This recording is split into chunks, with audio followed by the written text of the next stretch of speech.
Live, and you've got about 10 seconds before you're rolling the intro. I'd say do it after. I wouldn't stress. Steve, I think it's in the front of that. In this bag? Yeah. Well, they just needed a longer one, he said, so no. They have one, it's just not long enough. That's not getting long.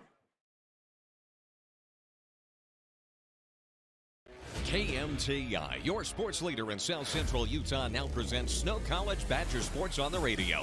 This sports broadcast is brought to you by sports-minded sponsors throughout South Central Utah. And now let's get started with live sports play-by-play action on KMTI Radio.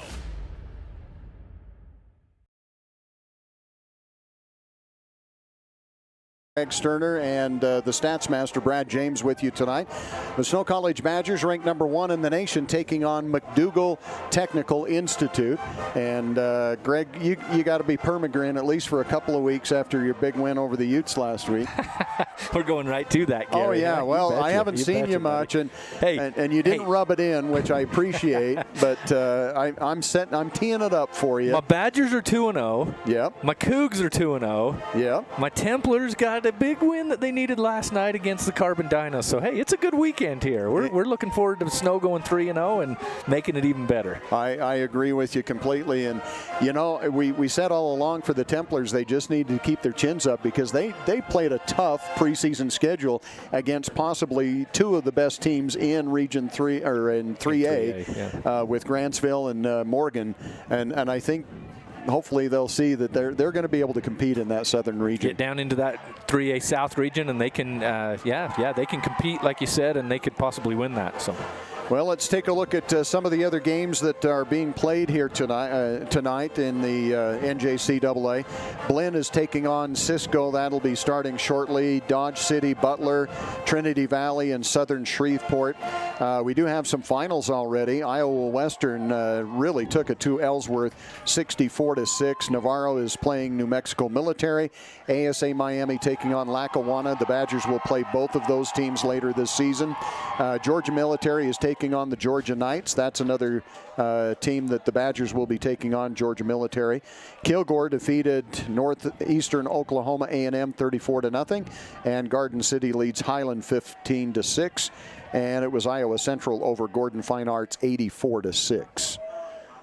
So there you go. That's it's good to see Gordon's get on the board. Yeah, no kidding. Independence defeated Fort Scott 56-6. So we'll be back with the pregame and an interview with head coach Zach Erickson as we will be back on the Snow College pregame show, and we'll have that for you right after this timeout.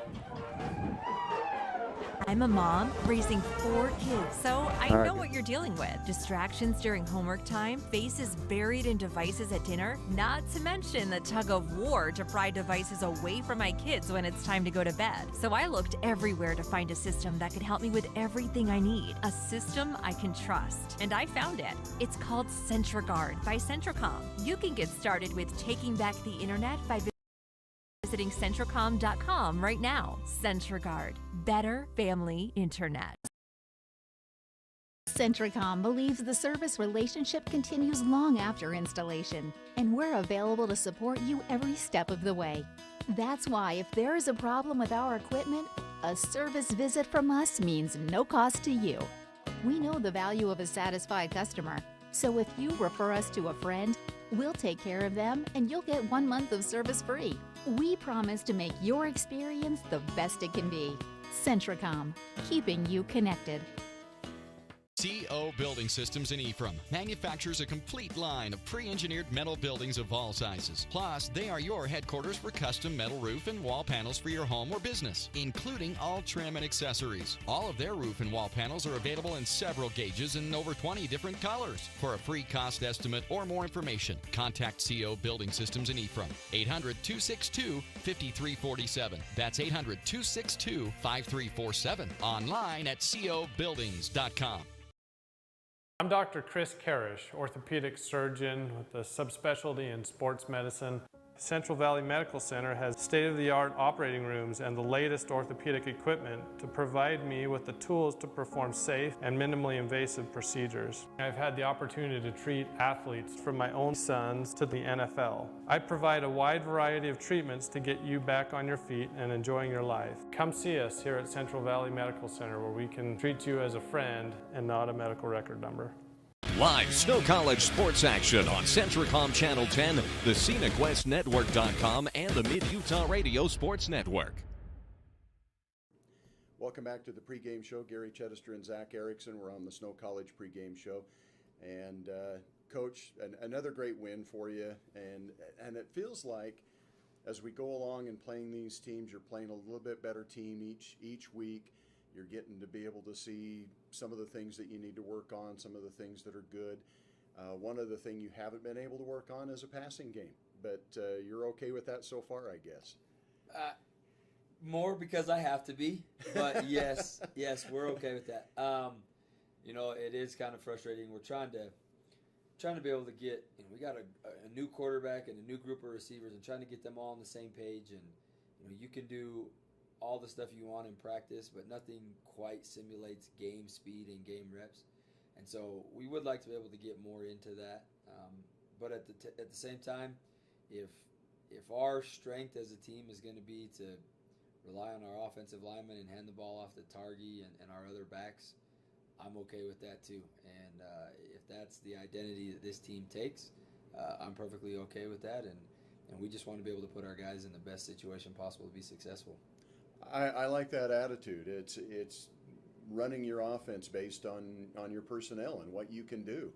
And this is one of the first years that I've seen Snow College that has dominated with rushing and is okay with that. It seems like in the past years, we've got to get those passing yards in there and almost forcing it to a certain extent. But you have 3 running backs right now in the top 10 of the nation in yards and average yards per carry. In fact, I think Sione Malisi is over 14 yards a carry, and Tarky Lamson's right there in that same boat, and Carson Manukin, and you still haven't ran one of your best backs, Seth Caitlin. Yeah, we're pretty fortunate. We've got a stable of backs this year, and they're very good, but I also think who they're running behind is also a big part of it. Our offensive line, those guys, Zach Mendoza, Isaiah Jada, and Hunter Betos, and Kingsley Holiday, and Salatai, and we're 6-7 deep there to be able to rotate guys in, and be able to keep, for lack of a better word, keep those guys fresh. Even though you don't really like rotating offensive linemen unless you have to, we have 7 guys that we feel really comfortable with out there. And, Coach Atwell does such a good job with those guys, preparing them every week to not only be able to execute our game plan, but the mindset that those guys have taken and the leadership that they have from Coach Atwell to grow and build that mindset. I mean, they expect to dominate the line of scrimmage every week, and it's been fun, at least for the first 2 weeks, to be able to see them do it. Okay. Coach, great, like I say, great win for you, and I said this last week. Every win's a great win, but you're progressing, and it seems like last year you kind of jumped right into the fire, taking on Iowa Western right off the bat. This year you've got the luxury, I'm going to call it a luxury, of being able to play some lesser teams, to be able to kind of build that confidence and be able to see where you're going. Yeah, and this year is definitely more needed than it would have been last year, right? Last year we had the opportunity to go through a mini spring ball before we got sent home way back when. Then we were on campus all fall, had all of fall practice. Then we got to spring, had spring, and then we're able to play a game. And we had a very veteran team last year. This team, not so much, especially on the offensive side of the ball. So it's been good to be able to kind of ease into it, if you will, as opposed to, we'll get to play Iowa Western again, and that very well could be a top 3 matchup, top 4 matchup. And it'll be nice to have our ears wet a little bit before we jump into games like that. So. All right. Well, Coach, let's take a break on the Snow College pregame show, and when we come back, we'll talk more about taking on McDougal Technical Institute, and we'll do that right after this timeout. I'm Dr. Jason Standring, Central Valley Medical Center. I wanted to become a doctor because as I grew up, my family had a family doc that delivered my siblings and took care of us when we were sick and if we had to go to the hospital, and I wanted to do the same thing. Family medicine allows me to do that. I love the fact that I can take care of families throughout their lifespan, from birth and throughout their growing years and their families, even until the end of life care. I'm Dr. Jason Standring at Central Valley Medical Center, and we're accepting new patients, and I'm eager to get to know you and your family. Little Caesars of Ephraim and Nephi have expanded to a third location in Gunnison, inside Gunnison Sinclair. Hours Monday to Saturday, 10:30 a.m. to 9 p.m. Come enjoy classics like crazy bread, cheese, pepperoni, and 3-meat treat pizzas. Little Caesars also offers wings, dip, soda, and an awesome family meal deal, including 2 liters of soda, pepperoni or cheese pizza, and a crazy combo for just $9.99. Come enjoy one of the best deals in America. Little Caesars, Ephraim, Nephi, and Gunnison. Why do people everywhere love My Style Checking? It has rewards you'll flip for. I love my travel rebates! With My Style, the spotlight's always on me. We can send money with Zelle. Good boy. For me, it's instant issue debit card. Find out why people everywhere love My Style Checking from Mountain America at macu.com. Live Snow College sports action on Centricom Channel 10, the ScenicWestNetwork.com, and the Mid-Utah Radio Sports Network. Welcome back to the Snow College pregame show. Gary Chedester along with head coach Zach Erickson. Coach, this week is going to be your first chance to take a look at a team that has already played somebody that's in the national rankings, so you get some of that little comparison. McDougal Technical Institute took on Independence, Kansas last week, and they lost 69-0. And you don't play anybody from Kansas. You mentioned that to me before we started here.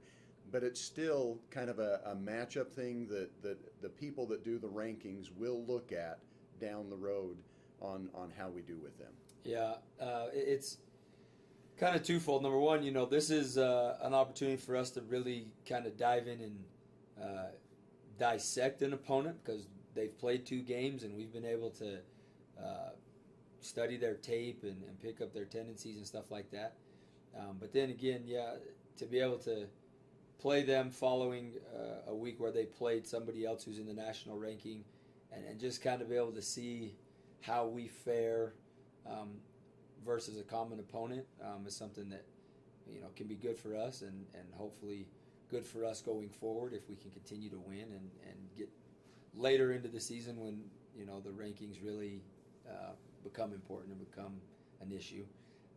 But they come up from South Florida and if you know and understand the demographics of college football, you know that South Florida has a lot of athletes that come out of that area, and so they have quite a few athletes. They are transitioning from a prep school, right? So the last time they played, which would have been the fall of 2019, they actually won the prep school national championship, and so they have a tradition of success, and they are doing things the right way. They're just it's maybe a little bigger jump than maybe they had expected from prep school to junior college. And so, their coaches have been great. I've been able to communicate with their coaches and they're great. And we can see that they've got the pieces there. They just got to get them put together. And so we got to make sure that we're prepared and that we're ready and that we just cannot take anybody lightly at all. And so, because you never know that they could show up with the next Randy Moss or the next whoever, and so we just got to make sure we're ready to go and be prepared to see a lot of great athletes on the football field. Okay. You mentioned something that I hear a lot, and this is maybe taking a little bit of a tangent, but you mentioned the step from prep schools to NJCAA football. And I think that's something that a lot of people don't realize if they haven't watched a lot of NJCAA. But it is a huge jump from high school prep schools to the NJCAA level. And you know this, you played 1 year at Dixie, you played for BYU, you know how big of a jump that is. And some people just don't realize that. Yeah, and I would even piggyback onto that, and especially top-level NJCAA schools, right? I mean, the Hutchinsons and the Garden Cities and the Northwest Mississippis and us, the top-level NJCAA schools are, for lack of a better word, we're out there with a bunch of Division I FBS football players. And so it's not, we get parents all the time of kids that, oh, my kid just wants to come walk on that snow. And it's like, I don't think you understand, he was the third string tight end at your high school. He probably isn't going to make it here. And so, yeah, as we see these, these programs that are transitioning like a McDougal from prep school to NJCAA, there can be a little bit of a learning curve. But I would say that, especially in their case, it won't take them long because, number one, there's a ton of athletes down there, and number two, ASA Miami is the only junior college in that area. Right. And so they'll have their pick of the litter, and if they continue to do things right and can keep building, I wouldn't be surprised to see them be very competitive very soon. Okay. All right. So that means you've got some preparation to do, and we'll come back with more on the Snow College pregame show and talk about the main key factors for the Badgers to come away with a win. And we'll do that right after this. Are you looking for a TV experience that you'll love?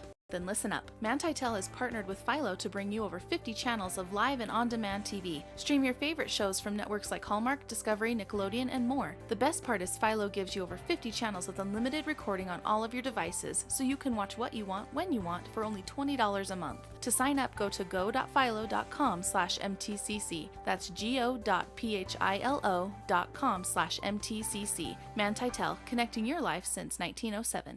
This is Nate Johnson of Risk Managers Insurance Agency in Ephraim. It is surprising how many people do not have any life insurance or adequate coverage today. If you were to suddenly die, would your family have enough money for your funeral and to pay off any debt you may have, or funds to live on with your income no longer available to care for your family? You may be surprised at how low life insurance rates are. Let me sit down with you and discuss how life insurance can benefit you and your family. Call us at Risk Managers in Ephraim, 283-4685. Sanpete Steel in Moroni was founded in 1994 and is one of the major steel construction companies in the Intermountain West, specializing in structural steel fabrication and erection. Sanpete Steel's impressive portfolio includes the Hale Theater in Sandy and structures on the campuses of the University of Utah, BYU, and UVU. Sanpete Steel in Moroni, where their motto is done right and on time, at 685 East Main in Moroni. Call 800-261-1026, 800-261-1026, or sanpetesteel.com. Live Snow College sports action on Centricom Channel 10, the ScenicWestNetwork.com, and the Mid-Utah Radio Sports Network. Welcome back to the Snow College pregame show. Gary Chedester and Zach Erickson with you, and McDougal Technical Institute. That's who you've got today, and you say you have been able to watch some film, right? They've played twice already. So this is the first time you've been able to do that, so that's a good thing. Yeah, definitely. As a coach, there's nothing worse than going into a game blind and just not knowing, which pretty much has been the case our first 2 weeks. And so it's been really good to kind of get back into the routine of breaking down the film and getting our game plan put together and having my drawings on my board again and all of that stuff. And so we're excited to be able to get out there and really kind of execute our game plan and see where we can attack these guys and the things we need to stop to be able to make sure we win. Are we going to see anything different? You and I talked before we actually started the pregame about the lack of a passing game. That's a horrible way to word it, but you guys just haven't had the opportunity or the need for a passing game. So my question, I guess, is, are you going to surprise everybody and just come out and pass on the first few possessions? Well, you know what? Surprisingly, my answer currently is yes. And okay. Not because I want to, right? You need to. But because that's what they're going to give us. So everything that we've seen on tape these guys want to, they're going to load the box, and they're going to play man coverage behind it, like cover 0. No safety, no nothing. Oh, wow. And so if they do that, which we expect them to do, they did a ton of that in their first game against one of the prep schools they played. They got away from it a little bit in the second half against Independence, trying to play a little more zone and that type of stuff. But I think what they're relying on is trying to get to the quarterback quickly. And so, when they're blitzing 6 and 7 guys, running the ball isn't usually the best option. It's snap it, get it out quick, get it into our playmakers' hands. And so you could see us come out early and try to get the ball out to our receivers and, get some points up on the board early. But, number one, we would like to be able to see our guys do that. And number two, that just may be the need this week based on how they play. Okay.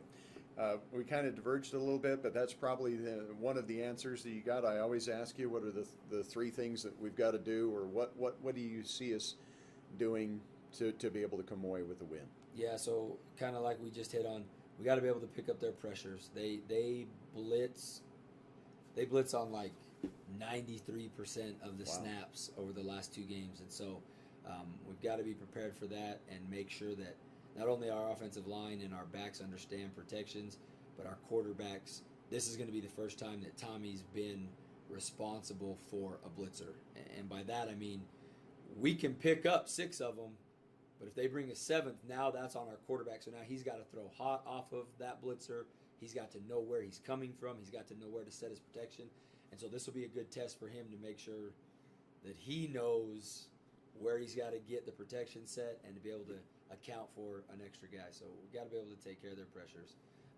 Secondly, win the turnover battle, right? We've got to be good with the football. We did turn the ball over one time last week offensively. We still were plus in the turnover, but we got to protect the football. And then lastly, we just got to clean up our little things. There's still too many penalties, still too many things that we're doing, because I think we're at points in the game we're tending to kind of get lackadaisical and just because as a game gets out of hand. Yeah. And so we've made a huge focus this week on practice on the little things. Not only, we preach the little things everywhere, on the field, off the field, in the classroom, in your personal lives, all of those things. And so hopefully that will start to we'll be able to transition into cleaning up our play, eliminating those penalties, and making sure we're taking care of the little things that ultimately lead to the big things for us to continue to be successful. All right, Coach, good luck to you. We'll talk to you on the post-game show after another Badger win. Thank you.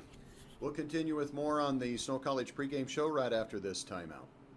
My name is Dr. Joel Holman. I'm an orthopedic surgeon here at Central Valley Medical Center, specializing in general orthopedics, which includes sports injuries, total joint replacements, shoulder, hip, and knee. And I'm the only hand surgeon from Provo to St. George. One of the things that I like is that I'm able to take care of people that I've known for most of my life in this area, which I have a fondness for. We treat all orthopedic extremity conditions here at Central Valley Medical Center. We've got a great team, clinic staff, hospital staff, operating crew, and physical therapy services.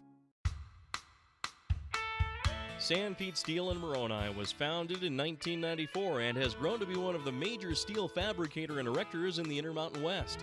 The management and staff recognizes the dedication and hard work of the Snow College athletic teams and hopes their support assists the athletic programs in continuing their traditions of excellence.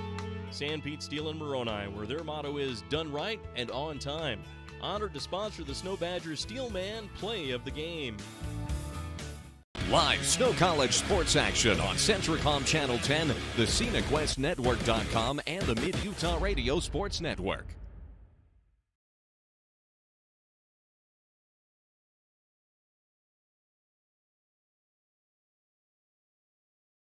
Badgers have won the coin toss, I believe, and they deferred until the second half.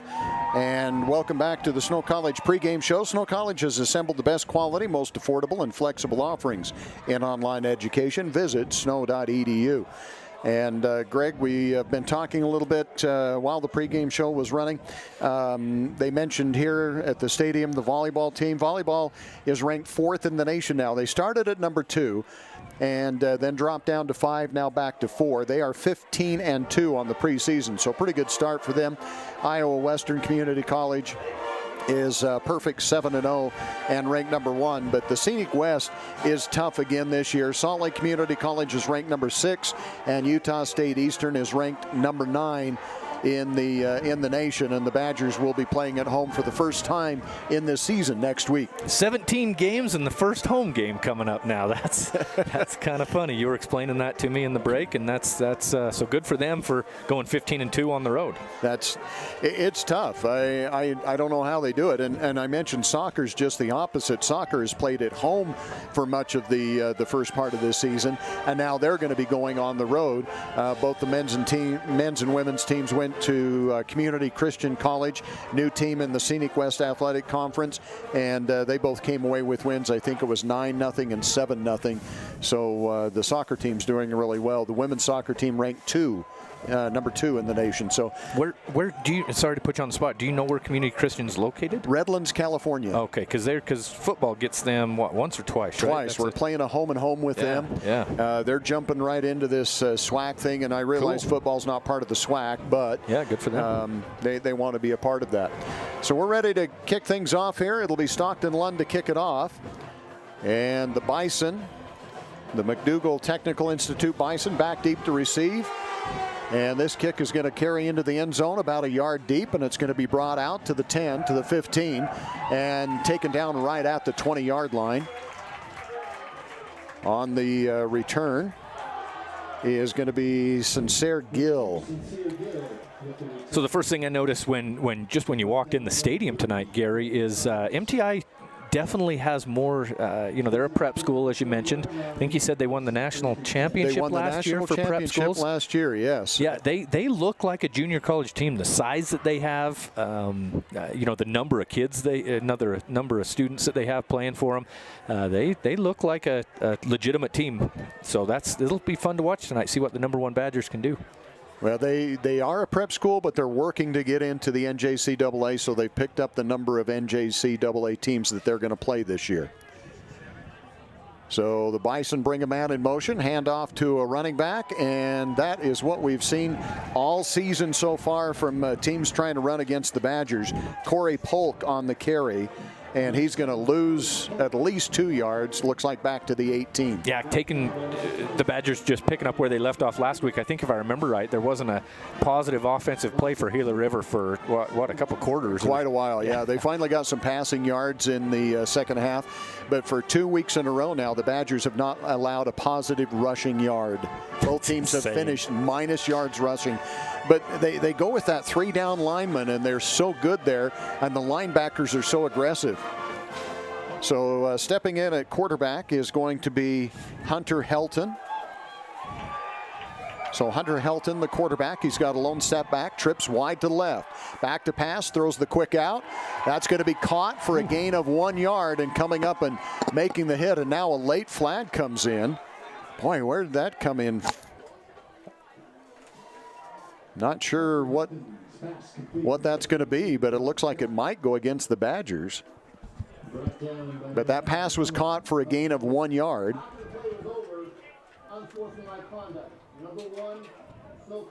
Well, the Badgers are going to get flagged for unsportsmanlike conduct. That's going to give them a first down. So Keontae Scott gets called for that unsportsmanlike conduct. I wasn't sure if he was the one that stepped up and made that big hit. One of the biggest recruits. He's on this side now, this short, close side of the field now, so I'm not sure if that was him that made the hit last time, unless he switched sides. But he, a big recruit. Keontae Scott, if you follow Snow College recruiting, he's being recruited by about everybody in the country. Right. And he has not committed yet, but he has over 22 offers. So 1st and 10, moved out to the 33-yard line. Pass is blocked at the line of scrimmage and comes down. That's going to be Cortez Hogans who got a hand on it. And incomplete. Speaking of a guy that's recruited heavily, Cortez Hogans, he actually initially went to Northern Illinois, came to Snow after playing for the Huskies out there in Illinois. And we mentioned a couple weeks ago when we did that game together, Coach Zach Erickson talks about him as being one of the best defensive linemen Snow's ever had. Which is high praise. Yeah, Mario Fatafehi. I mean, you got guys for the past 30 years from Snow that's going on to play in the Division I and the NFL. Right. Second down and 10 now from the 34-yard line. Hunter Helton, the quarterback. And the ball is snapped past him. He goes back and just covers it up. That's going to hurt their rushing yardage all the way back near the 20-yard line, back to the original line of scrimmage. So a loss of 13. And he was in good position. For some reason, the center just snapped it right past him. So a loss of 13. It'll bring up 3rd and 23. Maybe even close to 3rd and 24. Yeah, the official scoreboard's going to give it 3rd and 24. Again, a lone setback with Hunter Helton. 2 wideouts left, 2 wideouts right. The Badgers show blitz. Now they back off. Pass is going to be incomplete. They had 2 receivers in the same place over there, and neither one of them could come up with it. Ton of pressure there on the quarterback. Had to get it away quick. Even if it would have been complete, wouldn't have been for much. So that first drive is, other than the penalty, really good defense by the Badgers. Well, we're already off to minus yards, minus 16 rushing. And you got to hand it to Coach Jan Jorgensen, who is heading up that defense. He's come up with some different things, it seems like, each week to try to keep teams from being able to run on him. They do like to blitz. So a punting situation here on 4th and 24. And now the Bison change sides. And did the play clock run out? It did. So another penalty. That's going to push it back to the 15-yard line, so 4th and 29. Taylor Larson back deep to receive, standing at his own 45-yard line. We'll see if MTI has more luck punting than Gordon's did a couple weeks ago, the first game of the season for the Badgers, whether it was a blocked punt or returned big returns. It was kind of ugly for them. Good snap. Oof. Badgers get some pressure. Not a good kick. I don't know if they got a hand on it, but it kind of has some backspin, and it's going to come to rest at the 39. And I think somebody from the Bison just tried to block one of the Badgers into the ball to try to create contact there, and I think they're going to nail him for a penalty. Yeah, if you watch on this replay right here, right at that 40-yard line, just kind of a cheap shot in the back to the Snow Badger there. It's going to move it up another 15 yards, so you're going to be close to, the 25-yard line where the Snow will take over for their first possession. Yeah, unnecessary roughness is the official call. And so that's going to give the Badgers 15 yards. So instead of at the 39, that should be at the 24. When you come to take on the number 1 team in the country, Gary, you don't want stuff like that. You don't want to give them 24 yards in front of them to get into that end zone. Badgers' first possession starts at the 24-yard line at the Bison 24. McGrath hands it off, and boy, the Bison really did a great job of pushing through the offensive line as the handoff went to Targi Lamson, but Lamson is going to lose 2 yards back to the 26-yard line. Yeah, number 17, Andre Horsley from MTI broke through the line, was able to make that stop. Yeah, that was good defense, Gary. It was. We haven't seen that early in games these first 2 weeks.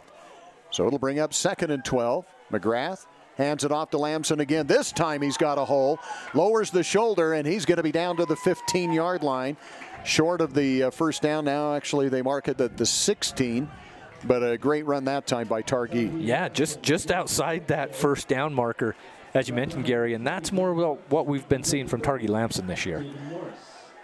I have not seen the offensive line go backwards like they did on that very first play, and that might fire them up a little bit. On 3rd and short, McGrath goes into the end zone, touchdown. So the Badgers have a tough first play, but then come right back, and they're going to pass it to Elijah Irvin, and Irvin is going to catch the 16-yard touchdown. Yeah, just ran right past the defensive back for MTI. Tommy McGrath, just a nice little toss right over the top into the end zone. Irvin, pretty easy there after that first play. Kind of more what we've been seeing so far this year for the Badgers. So McGrath to Irvin. And the extra point coming up now from Stockton Lund. The extra point is up. The extra point is good. And the Badgers lead it 7-0. We'll be back with the kickoff right after this. Are you worried about paying for college? Do you wish there was an affordable option that didn't sacrifice quality? Snow College. It's got to be the best kept secret in the state. Compared to my friends at bigger schools, I paid my tuition, housing, and books for less than their tuition costs alone. I even had enough left over to go shopping. To save my money. Can you actually edit that out? My dad listens to this station. Snow College is accepting your application right now. To get more information or schedule a campus visit, go to snow.edu. At Snow College, it is all about you. Live Snow College sports action on Centricom Channel 10, the ScenicWestNetwork.com, and the Mid-Utah Radio Sports Network.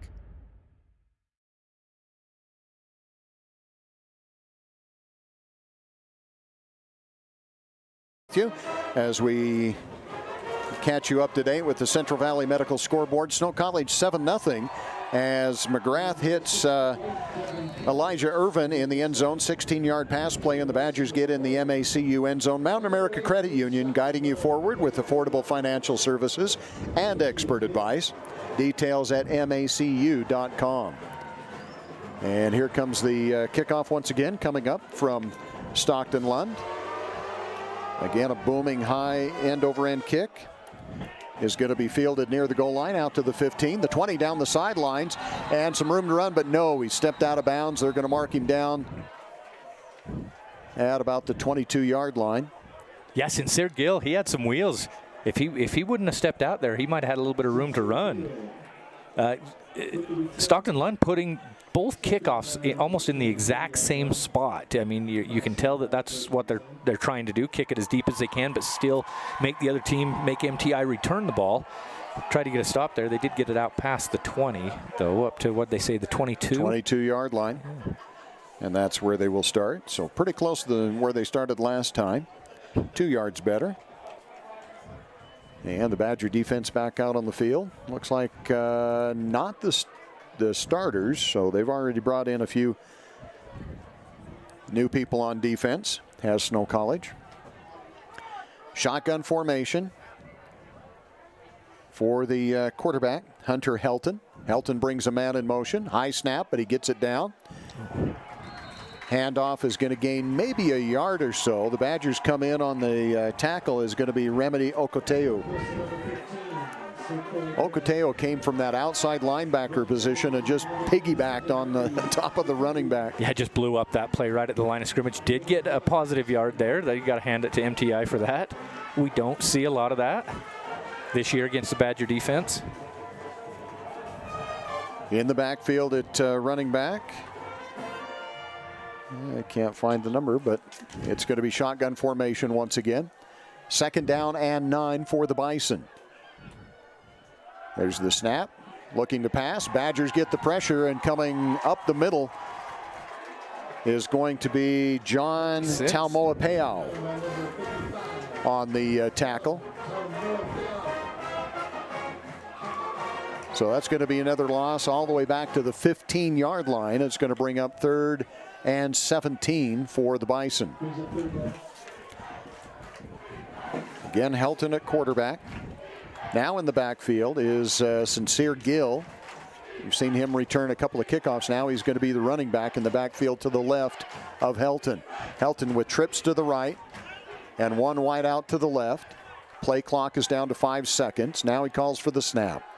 Helton under pressure, steps up in the pocket, has some room, throws down the sideline over the head of the intended receiver, incomplete. Yeah, Snow's just coming just with 4 guys there, the 3 linemen, and then they bring one of the 2 outside linebackers and just putting so much pressure on. If you can keep 7 in the defensive backfield, it's going to be tough to complete a lot of passes, especially when you have 3rd and long like the Bison had last time. And what makes that hard? You mentioned just the 3 down linemen and 1 outside linebackers. You don't know which side they're going to come from. Sure, yeah, absolutely. Yeah, if you can dominate the line of scrimmage with just 3 or 4 guys like the Badgers have been able to do all season, they're going to dominate a lot of games. So a punting situation again. Snap is good. The kick is away. This punt is much better. High kick. Fair catch signaled for. The Badgers bobble it, but they cover it up. Yeah, good job. We'll see who climbs out of the pile there. Dallas Larson was trying to call a fair catch, and who's that? Number 4 coming out of the pile there. Jalen Hughes was able to jump on that ball, beat Johnny on the spot, because Larson tried to step up and call a fair catch, but just kind of bounced off him. You don't see him do that too often. Right. He's usually pretty sure-handed. He's your Superman, right? He is Superman. Was that a Gary Chittister nickname, or is that his teammates have given him that nickname? Okay, all right. I'm not denying that it might be true, but I did not come up with it. Badgers go with trips wide to the left and single wide out to the right. Targi, Lamson in the backfield with McGrath. Hand off to Lamson. Lamson started to the right, cuts it back to the left. He's got some room. He's got the first down. He's all the way down to the 32-yard line. Nice run by Lamson. God, he's such a shifty runner. He gets that little bit of green grass on the left side, and you'll watch on this replay. He makes one cut that sticks that right foot in the ground and goes left, and he's just a good runner. He's got to be a kid that's getting some D1 looks as well for the Badgers. So it's going to bring up 1st and 10. Now pistol formation as Lamson lines up behind McGrath. McGrath hands it to Lamson. Lamson sprints to the right. Now cuts back to the left. Has some room to run again. Breaks a tackle. He's inside the 10-yard line. Yeah, you see that? Just what we said last time. The one-cut runner. They put one foot in the ground, make that one cut, and move it upfield. And he does that on this right side this time, right about the 30-yard line if you watch this replay. The Badgers, there is a flag on the play. A Badger offensive lineman had his helmet ripped off. And they're going to call face mask against the Bison. And so that's going to tack some yards onto the end of this play. Yeah, Derek Harris was the offending Bison player. He's one of the captains out there for him today. So, man, some penalties and big runs, big passes for the Badgers. You mentioned Lamson, his abilities, and have you seen anybody explode as quick as, I mean, he gets to that hole quickly. And he did that in high school at Timpview as well. And I watched a few of his games when he was in high school. Same colors as he's wearing tonight for the T-Birds. And maybe that's why he came here. There you go. Yeah, he's an explosive runner. That's for sure, Gary. We've got a timeout on the field. This is going to be a Utah Heritage Credit Union timeout. Utah Heritage Credit Union for auto, ATV, mortgage, and new home construction loans. Give them a call today, or, well, not today. Maybe wait till Monday. I don't think anybody's there, but we'll be back with more right after this. I'm a mom raising 4 kids, so I know what you're dealing with. Distractions during homework time, faces buried in devices at dinner, not to mention the tug of war to pry devices away from my kids when it's time to go to bed. So I looked everywhere to find a system that could help me with everything I need. A system I can trust. And I found it. It's called CentraGuard by Centracom. You can get started with taking back the internet by visiting Centracom.com right now. CentraGuard. Better family internet. Live Snow College sports action on Centracom Channel 10, the ScenicWestNetwork.com, and the Mid-Utah Radio Sports Network. Welcome back to Terry Foote Stadium. Gary Chittister, Greg Sterner, and the Stats Master Brad James. 1st and goal for the Badgers. Hand off to Lamson. Lamson, not much there, but he finds a little opening, lowers his head, and dives into the end zone. Targi Lamson. Kind of just slipped there on about the 2-yard line, or maybe ran into the back of one of his offensive linemen, but the biggest hit he's taken all night is by his own lineman. He's able just to get in. Yeah, that was the Targi Lamson show, just all the way from where'd they start, about the 50-yard line, all the way in. 3 runs. 3 runs and a penalty, I guess. So. Yep. And the penalty did help, for sure. But the Badgers get on the board again. Targi Lamson, he had 4 touchdowns last week. Yeah. And he's already got 1 here this week. So the Badgers score on their first 2 possessions. In fact, less than, just a little over 2 minutes, I should say, in between scores for the Badgers. The PAT is good, and we'll be back with the kickoff right after this. what'd you give him? Was it 6-yard Live run? College Touchdown sports run? action on 6? Centricom Channel 10, the ScenicWestNetwork.com, and the Mid-Utah Radio Sports Network. CO Building Systems in Ephraim manufactures a complete line of pre-engineered metal buildings of all sizes. Plus, they are your headquarters for custom metal roof and wall panels for your home or business, including all trim and accessories. All of their roof and wall panels are available in several gauges and over 20 different colors. For a free cost estimate or more information, contact CO Building Systems in Ephraim. 800-262-5347. That's 800-262-5347. Online at cobuildings.com. Live Snow College sports action on Centricom Channel 10, the ScenicWestNetwork.com, and the Mid-Utah Radio Sports Network. Snow College Badgers 14 and the McDougal Technical Institute Bison nothing. As getting into the MACU end zone is Targi Lamson on a 6-yard run. Mountain America Credit Union guiding you forward with affordable financial services and expert advice. Details at macu.com. Stockton Lund getting set to do the kicking duties here. And this time they go to the other side. And that's going to be bobbled and picked up at the 5 to the 10. And getting barely to the 15. That's where they're going to mark it, at the 15-yard line. And that's where they will start. Trayshawn Washington with the return that time for the Bison. And the Snow College kickoff team, they're violent. If you watch that, they want to go hit somebody. Heat-seeking missiles going down the field. I've noticed that the first couple of weeks, and again today, trying to show their worth out there on special teams. And man, if you're somebody that's trying to block for your team to return against the Badgers, you're seeing some fire in the eyes coming. Well, not good field position for the Bison, as they will start now in right at the 15-yard line, 1st and 10. 2 wideouts left, 2 wideouts right. Now a man in motion for Helton. Helton passes it out in the flats. That's going the wrong direction, and coming up and making the tackle is Scott. Keontae Scott just fights off his blocker. If you watch this, the wide receiver will be blocking him outside, just gets off of it, makes an open field tackle. Man, if you're a D1 coach, you want to see a kid make an open field tackle like that. Scott, with offers, we talked about it a minute ago, with offers from BYU, Utah, Tennessee, Maryland, Illinois. He's got offers all over the country. And I don't know how long he'll wait to... He had mentioned on Twitter that he was going to announce. Really? That was a few weeks ago, and he didn't announce. So I was kind of watching, hoping maybe my Cougs would pick up a defensive back. Helton back to pass, has time, throws the deep out, and it's going to be incomplete. Badgers are going to be flagged probably for a late hit here. If we watch the replay, I didn't think it was that late. Well, the pass went to the other side, so we didn't see it, but it's going to be roughing the passer. If it was after what we saw in the replay, then it was probably a little late. Was it?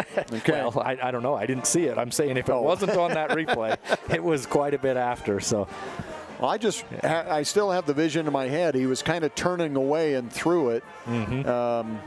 Yeah, couldn't see that there. But that's going to be out to the 25-yard line. 1st down for the Bison. So they've got 2 first downs on their first 3 possessions, but both of them have been on penalties. In the backfield is Gill, Sincere Gill. Helton takes the snap, hands it off to Gill. Gill tries to get the outside, breaks a tackle, still on his feet, breaks another tackle, dives forward, maybe gains a yard or 2. A lot of running to gain a yard there that time. The defensive back for the Badgers on that other side went low. Looks like there's a flag on the field. Tried to go low and stop Sincere Gill behind the line of scrimmage, and he was able to fight through that one, get another yard or so. So we'll wait and see what the call is here. As you notice the penalty flag, it's going to be a dead ball. Personal foul against the Badgers. They saying it was out of bounds. Was it after he went out?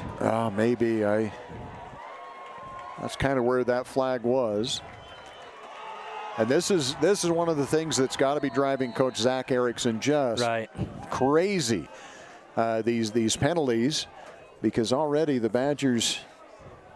Oh, you're okay, Brad. Well, there's two straight plays. Three penalties for 47 yards. Yeah. That's a lot of yardage. Oh, well, it's the only yardage that MTI's getting. Right. Handoff goes to Gill, and Gill gets, nope, that's not Gill in there. We'll have to check. Oh, it's Corey Polk.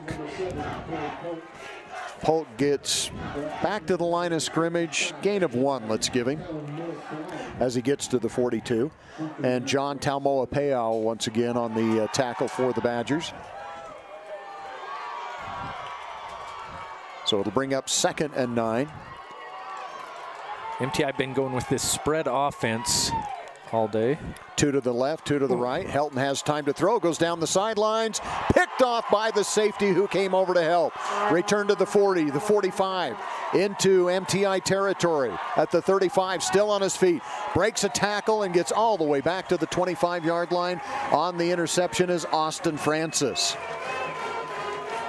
Just playing center field out there, waiting, and just came over and made the interception. A little bit of a push on the quarterback after he threw it. The Badger put his hands up so he didn't get a penalty called again. And Austin Francis just playing center field, as you mentioned, Gary, back there, and some nice moves to get a lot of yards after the interception, all the way down to the 26.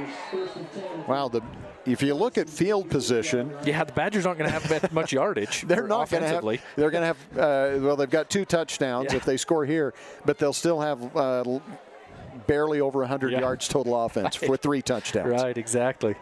Yeah, they're getting the ball on the MTI side of the field every time, or close to it on that last one. McGrath back to pass, throws to the end zone. He's got Larson. No, just off his fingertips.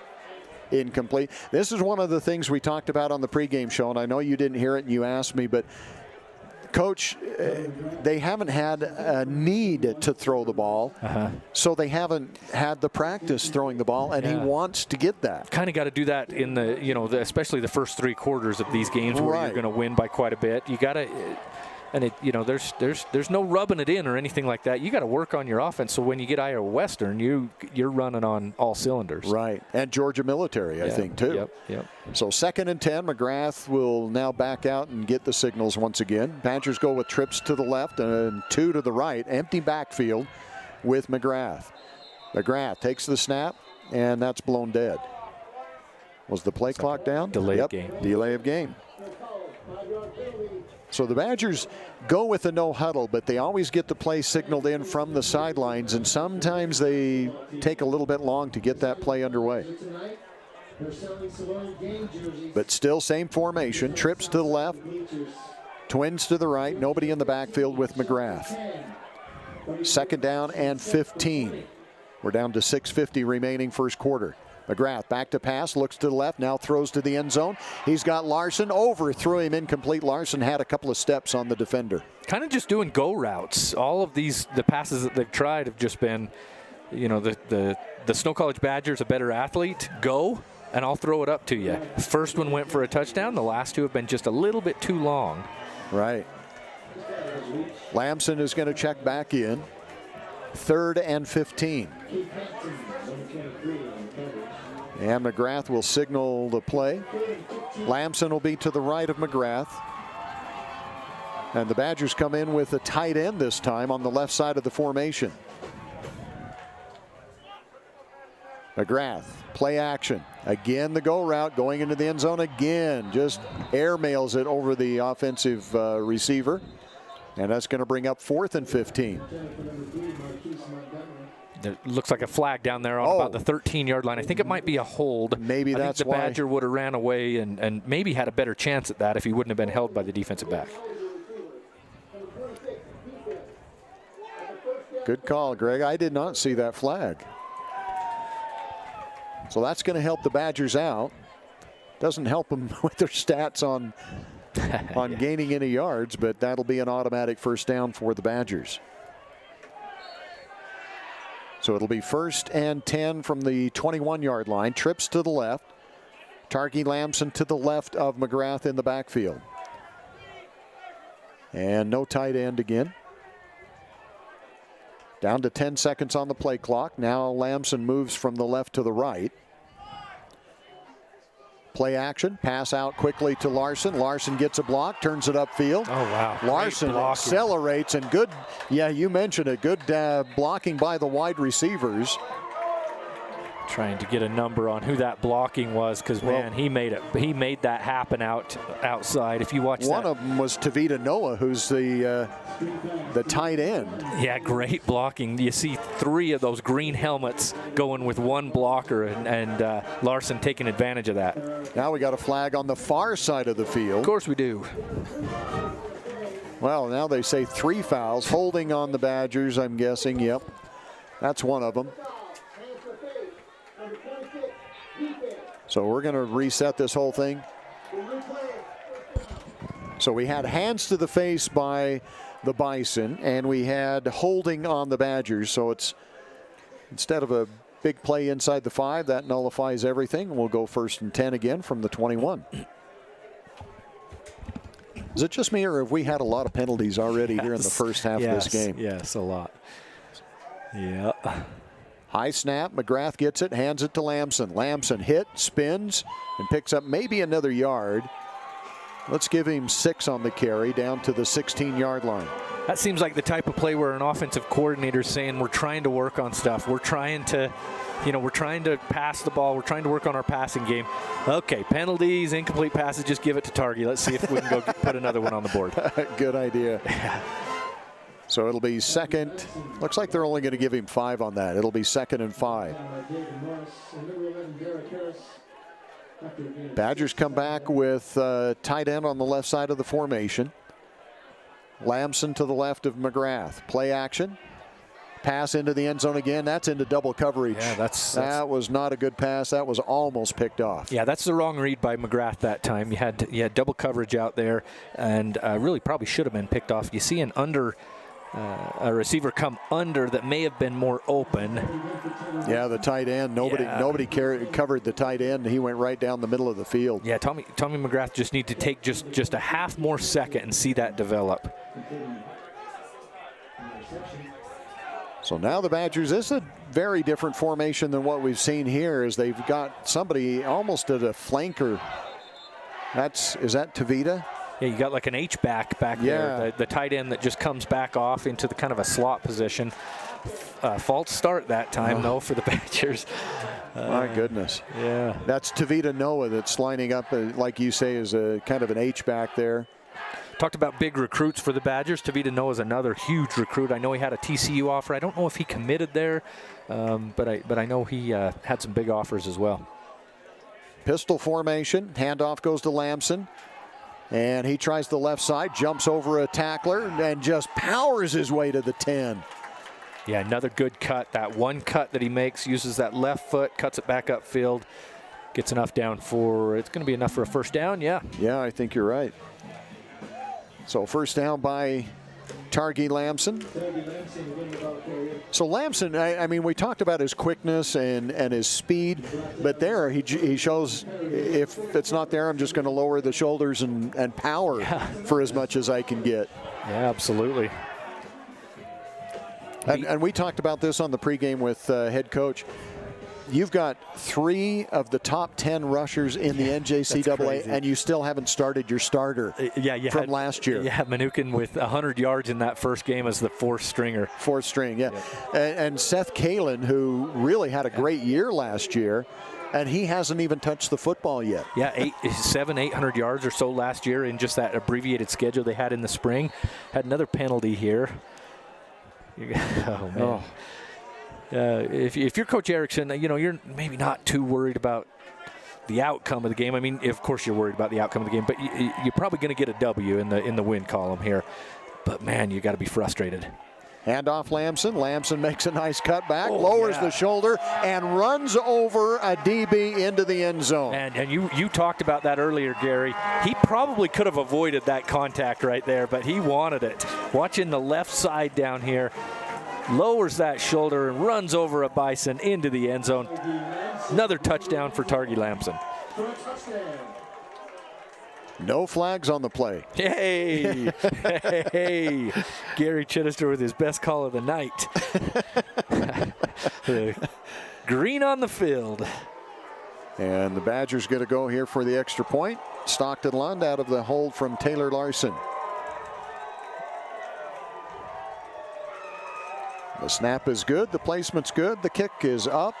And the kick is good. And the Badgers lead it 21-0. We'll be back with the kickoff right after this. I'm Dr. Jason Standring, Central Valley Medical Center. I wanted to become a doctor because as I grew up, my family had a family doc that delivered my siblings and took care of us when we were sick and if we had to go to the hospital, and I wanted to do the same thing. Family medicine allows me to do that. I love the fact that I can take care of families throughout their lifespan, from birth and throughout their growing years and their families, even until the end of life care. I'm Dr. Jason Standring at Central Valley Medical Center, and we're accepting new patients, and I'm eager to get to know you and your family. Live Snow College sports action on Centricom Channel 10, the ScenicWestNetwork.com, and the Mid-Utah Radio Sports Network. Snow College Badgers get into the MACU end zone again. Show your school pride with the Snow College debit card from Mountain America Credit Union. Available now at the Ephraim branch. Mountain America Credit Union, guiding you forward. Visit MACU.com. I don't know what Mountain America's getting charged for sponsoring the end zone, but it should be 2 or 3 times as much as any of the other sponsors, because these first 3 weeks, 85-0, what was it, 63-0 last week. We're 21-0 here with 4 minutes left in the first quarter. They're getting their money's worth there. Do I sense a little bit of? No. I'm kidding you. Oh goodness. Oh, that is not wise. That kickoff was bobbled a little bit. It went into the end zone. Correct me if I'm wrong. Could he have taken a knee? No, I think he touched it outside of the end zone. Yeah, right? So he did have to return and get it. Ooh, goodness gracious. And that was close to a safety on the kickoff. The Bison are going to start at about their own 3-yard line if they're generous, maybe the 2. Yep, they're going to place it at the 2-yard line. So a tough break for MTI. I don't think we've had a safety this year.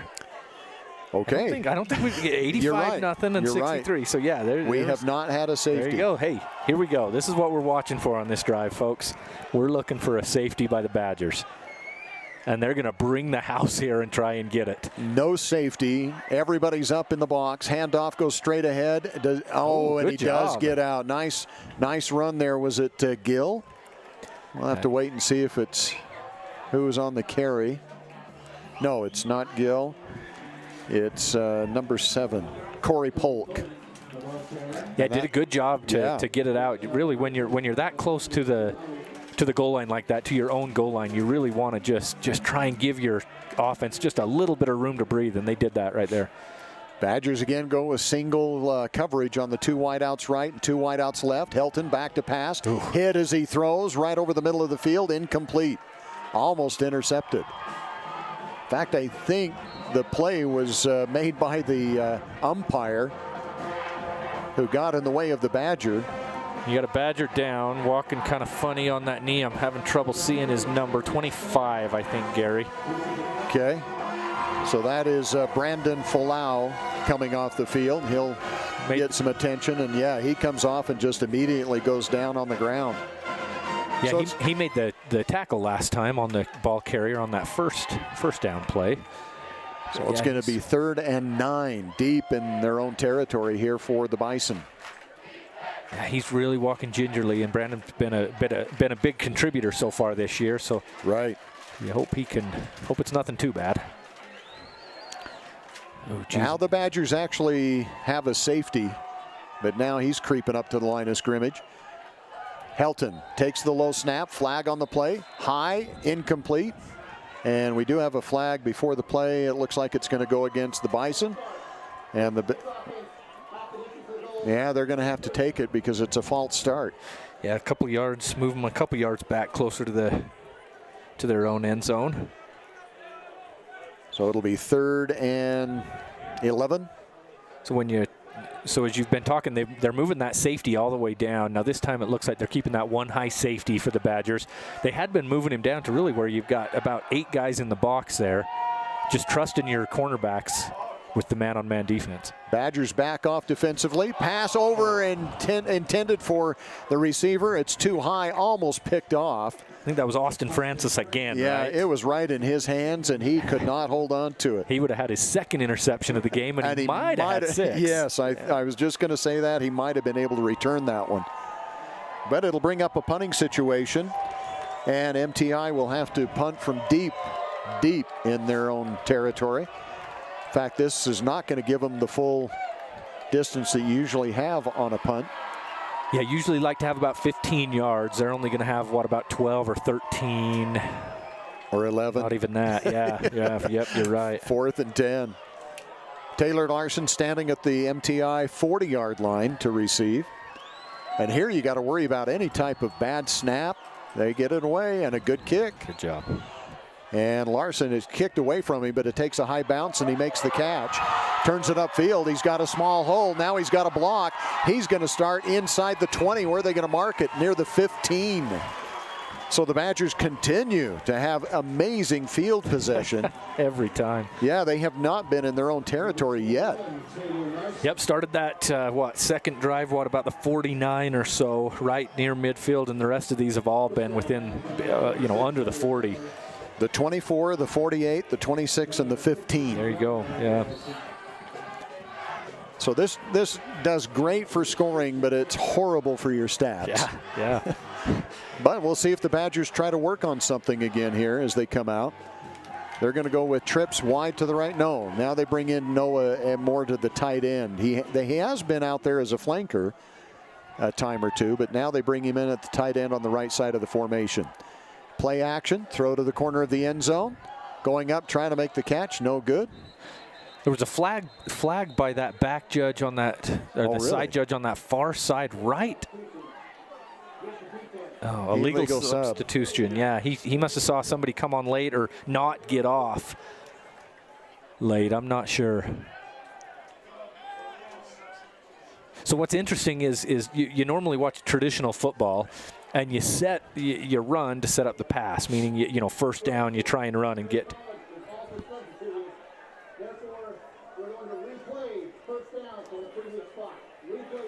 So are they saying, so the official got on, and I think he's saying that Snow College substituted. Right. And so that needs to allow MTI to be able to substitute, and they didn't give him enough time. You have that second official that'll come and stand over the ball, and he won't move until the offense can snap the ball. And Zach Erickson saying, hey, this is our first down. We came on with 11 guys, and that's who we snapped the ball with. So he's not happy with it. But yeah. Anyway. What I was getting at, though, is, normally you try and set up, you run to set up the pass. You run and try and get 3-4 yards. Stay ahead of the sticks is what it's called. I think you're going to see Snow realizing that if they hand it off to Targi Lamson, you might get a touchdown every play, so you can't. You kind of want to work on your offense. You want to throw the ball. Right. The Badgers, they need help. I mean, they haven't thrown over, 4 or 5 passes in a game. Yeah. And you got to work on that aspect of it. Sure. So shotgun formation for McGrath. He's got Lamson to his left. Now he backs up and looks for the call. The Badgers have 2 wideouts to the right and a single wideout to the left. On 1st and 10 from the 16. Handoff to Lamson. Lamson breaks a tackle. Still on his feet. Wow. Touchdown, Targi Lamson. And you just mentioned it. And he was hit, 2 yards? Right past the line of scrimmage, yeah. And he just fights his way. There's one hit. There's another one. And he drags a player to the end zone. So Targi Lamson, again, a 16-yard run. A 15-yard run, because they had it at the 15. So the Badgers have scored on their first 4 possessions. And it's been the Targi Lamson show already. Yeah. He had 4 touchdowns last week. He's already got 3 this week. And Stockton Lund to kick it off, or kick the extra point. It's up, and it's good. Did have a flag. Yeah, there on so the... is that going to be, or we'll keep it right here for just a second, find out if we're going to have to kick it again, or it looks like they're going to call it good. So we're going to call this the Utah Heritage Credit Union timeout for the Badgers here after the kick. Utah Heritage Credit Union for auto, ATV, mortgage, and new home construction loans. We'll be back with the kickoff after this. Little Caesars of Ephraim and Nephi have expanded to a third location in Gunnison, inside Gunnison Sinclair. Hours Monday to Saturday, 10:30 a.m. to 9 p.m. Come enjoy classics like crazy bread, cheese, pepperoni, and 3 meat treat pizzas. Little Caesars also offers wings, dip, soda, and an awesome family meal deal, including 2 liters of soda, pepperoni or cheese pizza, and a crazy combo for just $9.99. Come enjoy one of the best deals in America. Little Caesars, Ephraim, Nephi, and Gunnison. Live Snow College sports action on Centricom Channel 10, the ScenicWestNetwork.com, and the Mid-Utah Radio Sports Network. Welcome back to Terry Foote Stadium. As we check the scoreboard, the Central Valley Medical Center scoreboard, Snow College Badgers 28-0. And beautiful sight here as the moon is coming up over the Manti LaSalle Mountains to the east and right over the big S on the mountain. This kick is going to carry into the end zone, and wise decision by the Bison to let it go through the end zone. They'll start with their best field possession at their own 25-yard line. You wonder if the special teams coordinator for the Badgers, just after you get up 28-0, if you keep working on the kickoffs, try to kick it right to the goal line, see if you can, stop the opposing team before the 25.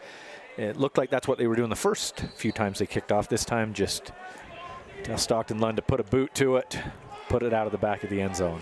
We've got a new quarterback in there for the Bison. That is going to be Cole Meisman at quarterback. And he brings the man in motion from right to left. Quick pass out in the flats is going to be dropped, incomplete, but a flag on the play, and I think we're going to have illegal motion. Goodness gracious, there's a flag every time. Yeah. Looked like he turned upfield before the snap, the motion man, I'm guessing. But we'll wait and see what the call is here from the official. Well, they call illegal procedure.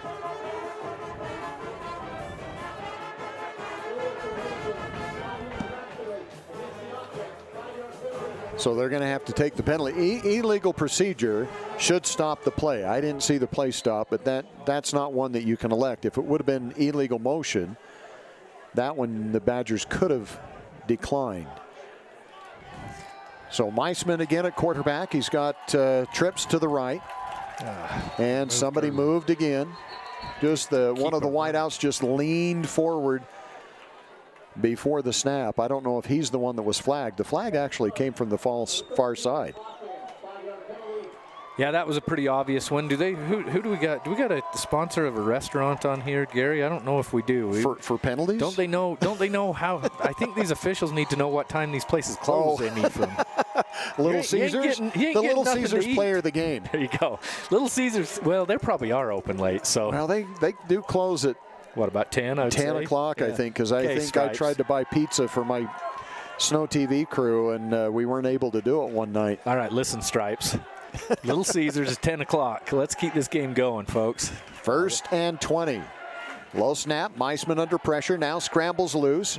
Looks out over the middle. He's got a man wide open, but now he's not looking downfield, and he's going to be hit and taken down at the 15-yard line. Again, a lot of running to gain exactly, 0 yards? 0 yards. Right at the line of scrimmage. And he did. You said he had a guy break open right there in the middle of the field.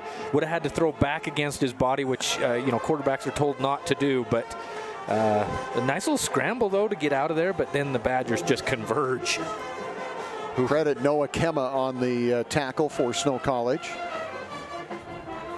It'll bring up 2nd and 20 from the 15-yard line. Again, the new quarterback is Cole Meisman. Meisman with a single setback to his left. Badgers come on a blitz. Handoff is going to go to Gill. Nope, not Gill, Polk. And Polk dances his way out of bounds, and a late flag. Yeah. Not a lot of contact on that. It looked like the defensive player would just kind of, I don't know if he even intended to hit him, but he had some good moves there. What's his name again, Gary? Polk. Polk. Okay, yeah, he had some really good moves. Probably the best offensive play of the night for MTI, and then tack another 15 on for that late hit out of bounds. As you mentioned, it wasn't a violent hit or anything, but it was definitely after he had stepped out of bounds. They're going to wave it off. Well, so it obviously wasn't obviously out of bounds. I think he was out of bounds, but I don't think it was a malicious hit. I think he was just... kind of just fell into him. Yeah, fell into him, exactly. But hey, do you see that over there? That was not a penalty. And what is that box reading now? Is it? Third down and 8. I was thinking that they might have got a first there. Third down.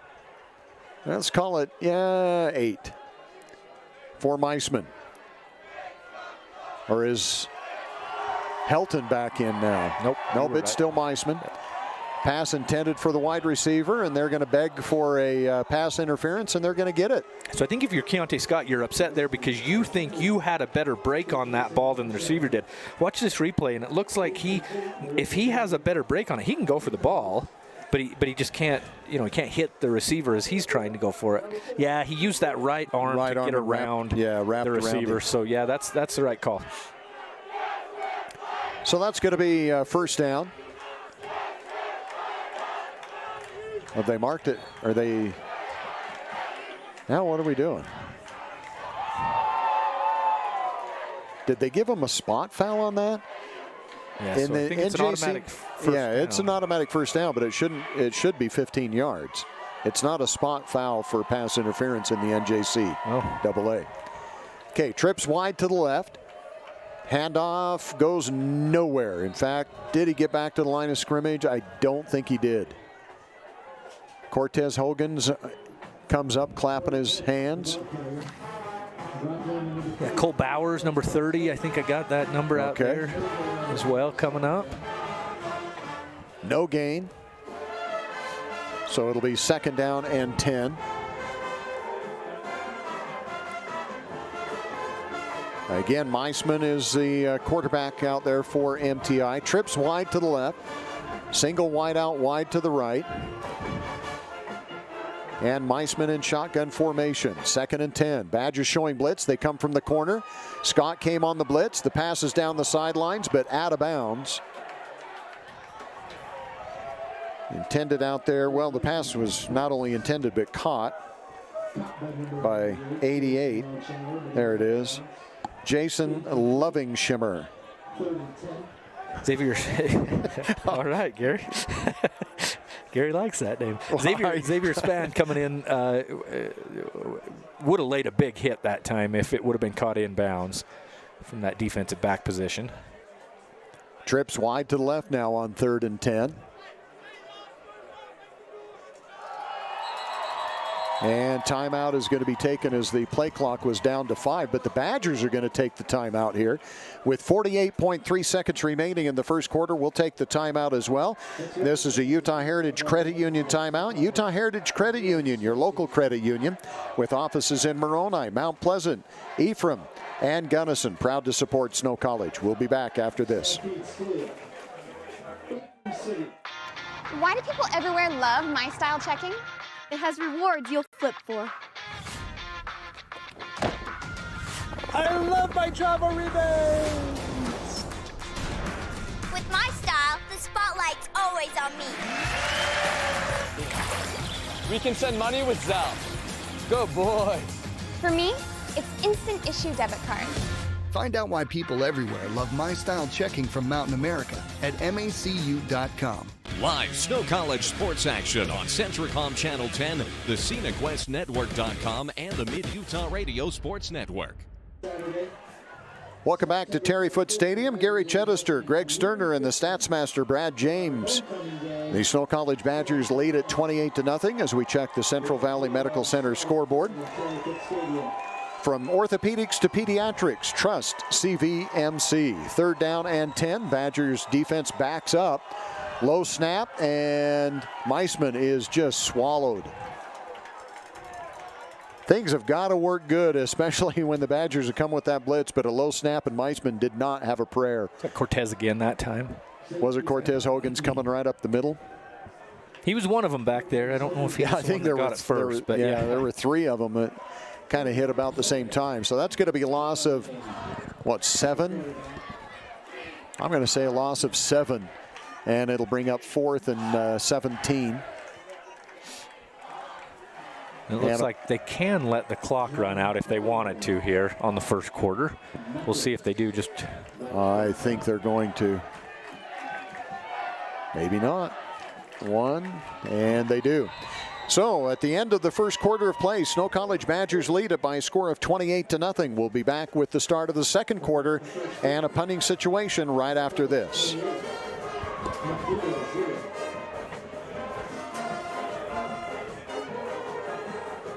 Are you looking for a TV experience that you'll love? Then listen up. Manti Tel has partnered with Philo to bring you over 50 channels of live and on-demand TV. Stream your favorite shows from networks like Hallmark, Discovery, Nickelodeon, and more. The best part is Philo gives you over 50 channels with unlimited recording on all of your devices, so you can watch what you want, when you want, for only $20 a month. To sign up, go to go.philo.com/mtcc. That's go.philo.com/mtcc. Manti Tel, connecting your life since 1907. This is Nate Johnson of Risk Managers Insurance Agency in Ephraim. It is surprising how many people do not have any life insurance or adequate coverage today. If you were to suddenly die, would your family have enough money for your funeral and to pay off any debt you may have, or funds to live on with your income no longer available to care for your family? You may be surprised at how low life insurance rates are. Let me sit down with you and discuss how life insurance can benefit you and your family. Call us at Risk Managers in Ephraim, 283-4685. To Terry Foote Stadium, again, a beautiful view as we've got the moon coming up over the mountains and the Bison punted away. It's going to be fielded by Larson and hit immediately. In fact, maybe even hit before. A little bit before. Yeah, and the flag comes down. So what would have been the first chance for the Badgers to start in their own territory will not be. Almost a perfect play there by that punt team for the Bison, but just half a second too early. It's kind of a pretty cool catch that Larson was able to come down with it. Now they're waving it off. Okay. They're going to say he's okay. And the Badgers will start in their own territory for the first time tonight. They will start at their own 39. Pad those stats, Badgers. They Larson that time, like I say, made a nice catch. Maybe should have called the fair catch that time, as he has a Bison player right in his grill, coming right at him. But pretty cool that he was able to come down with it, though. Elijah Irvin split wide to the left for the Badgers, trips to the right. Tarky Lamson in the backfield with McGrath. First and 10 from the 39-yard line. McGrath back to pass. Pressured. Wow. Tries to get away. Still under pressure. Throws to the sidelines. Incomplete. And what a job coming up to at least give him a chance to not call the penalty is Marquise Montgomery. Yeah, it looked like McGrath was just trying to throw it away, and Montgomery almost came down with that one. Would have only been a few yard gain, but kind of a fun little play there outside. A good pass rush that time by the Bison. One of their better defensive plays, really, since that very first play. Right. It's kind of similar to that Gordon's game. Very first play of the game, Snow fumbles, and from there it was no trouble.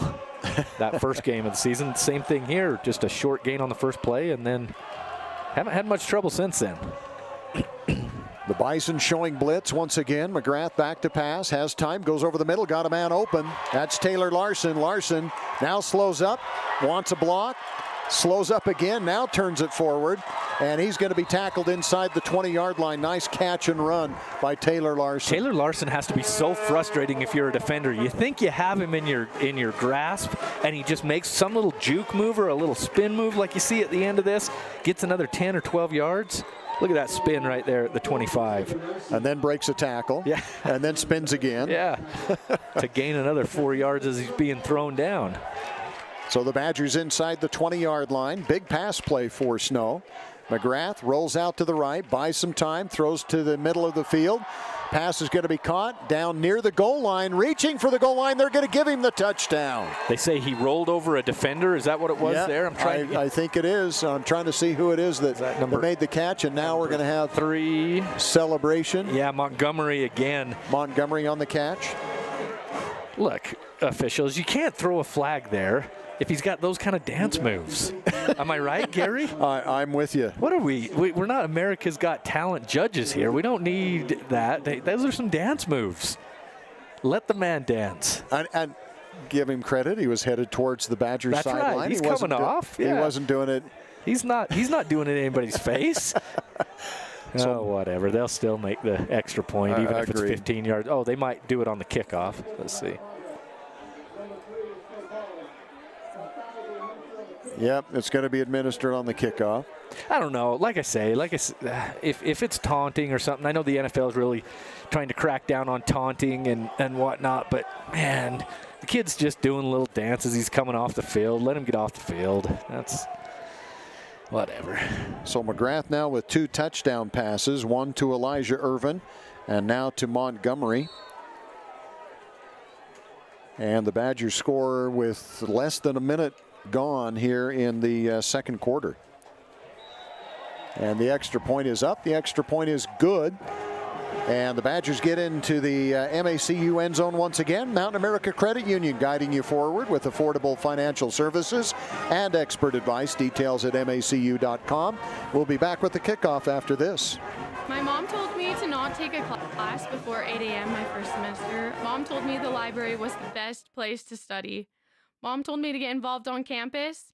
My mom told me that Snow College was the best place to start. And don't tell my mom this, but she was right. Coming to Snow College was the best decision I've ever made. Snow College is accepting your application right now. To get more information or schedule a campus visit, go to snow.edu. That's snow.edu. At Snow College, it is all about you.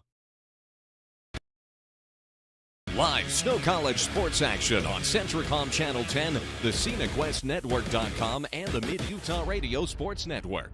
Yeah. Welcome back to Terry Foote Stadium. It'll be Stockton Lund to kick it off as the Badgers score with less than a minute to go here in the second quarter.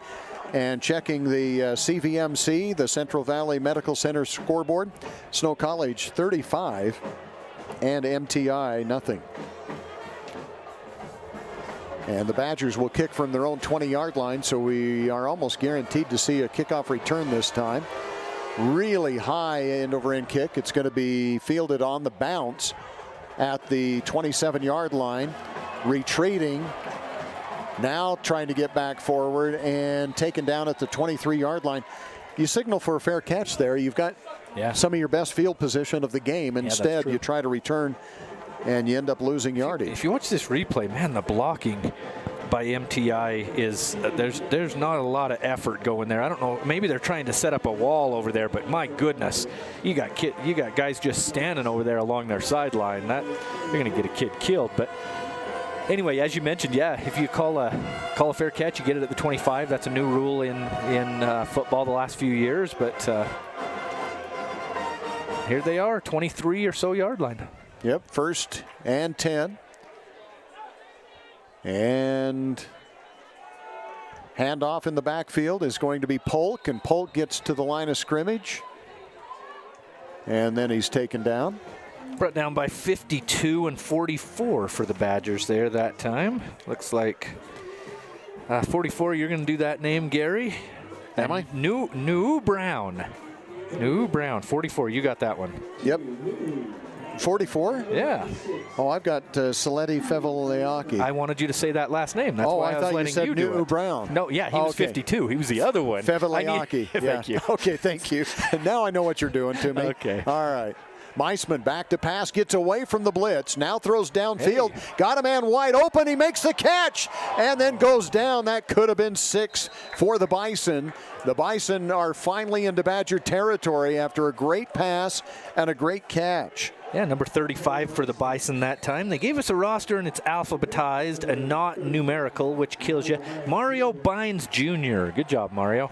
People hate the play-by-play guy, I tell you. Well, and then some of these names, they hate the color commentary. So that's why I leave that to you. So the Bison are into Badger territory at the 39-yard line after a huge pass play. Meisman, the quarterback still. Takes the snap, back to pass under pressure, throws deep down the sidelines again. This one's going to be picked off. Yep. Just overthrew the receiver. And again, the safety comes over and makes the play. Yeah, I think, number 26, Francis again that time. Yep. Austin Francis, second interception. Wow. So Francis just playing center field there and waiting for that pass to go up in the air, and then he comes over and makes a play on it. As the Badgers have been running a single safety, right? Yeah, yes. Yeah, and Francis is just everywhere out there. You know, he had the best play. He had one of the best plays of the whole season against the Snow defense, the previous play before that. And then what do they do to redeem themselves? Come up with a big pick on the very next play. There you go. Badgers are going to go with, it looks like Tavita Noah is in there once again. And he's going to play that H-back. McGrath hands it off to Lamson. Lamson cuts behind the blockers. Lamson's in the backfield. Lamson's down the field. Will they catch him from behind? I don't think so. The 30, the 20, the 10, the 5, and they do catch him. Oh, Lamson's going to hate that. As he's out of bounds at the 2. How many times do you see a guy go 90 yards and not get in the end zone? Oh, my word. Goodness. Yeah, Targi, I didn't really have time before you were setting up that play for the play-by-play, but I was going to say, I'll bet Targi Lamson's over there in Coach Zach Erickson's head saying, hey, I want my stats here. You put me in there. I didn't think it would be one play. I thought it might be, 4 or 5 plays, but Where did they start there? I forgot to write it down. Yeah, it was clear down by the 10 or so. I'm not sure exactly, but yeah, so he gets all the way to the 1. What is that? About a 90-yard run. And the pitch goes to Targi, and Targi lowers the shoulder, gets hit at the goal line, lowers the shoulder again, keeps working. They're saying, no, he did not get in the end zone. So he got to the 2 on the big long run. Now he gets to the 1. Where's Carson Manukin saying, hey, get me in here, get me in here. Let me finish this off. I'll finish this off. He can't do it. No, I think you obviously ride your kid that got you all the way down here. Get that 4th touchdown. I'm a big fan of that. If somebody gets you that close, give it to him again. You bet. So Targi in the backfield. Might be a little winded, though. Yeah. And now has Malisi come in? Man in motion. They fake it. They hand it off to Targi. And again, Targi is not going to be able to get in. We do have a flag on the play. Great job there by big number 90 for the Bison. If I can find that number. There it is. Watching Emerson Coleman. Watching the white hat for this call here. I think it was illegal procedure, false start, something to the effect. They're trying to see if they want to accept that or take the down and the couple yards loss. Declined, yeah. So they'll decline that because he dropped him for a few yards loss. So you get the down and the 3-yard loss. And if the rest of this game or the rest of this season for the Badgers is any indication, it probably won't matter either way. But I don't think it's a bad decision by MTI I think either way, you could have a debate either way of what you would call here, and neither's really right or wrong. McGrath over talking to one of the officials, and now the white hat is over talking to the coaching staff of MTI. As we've got a little bit of a delay here before we get the next play underway. Maybe deciding if they want to decline that or not. I don't know if you need to have a officials review every single time, but there you go. And they're going to fire it up. So this should be 3rd down, right? If they, and they get it changed. So it's going to be 3rd and 3.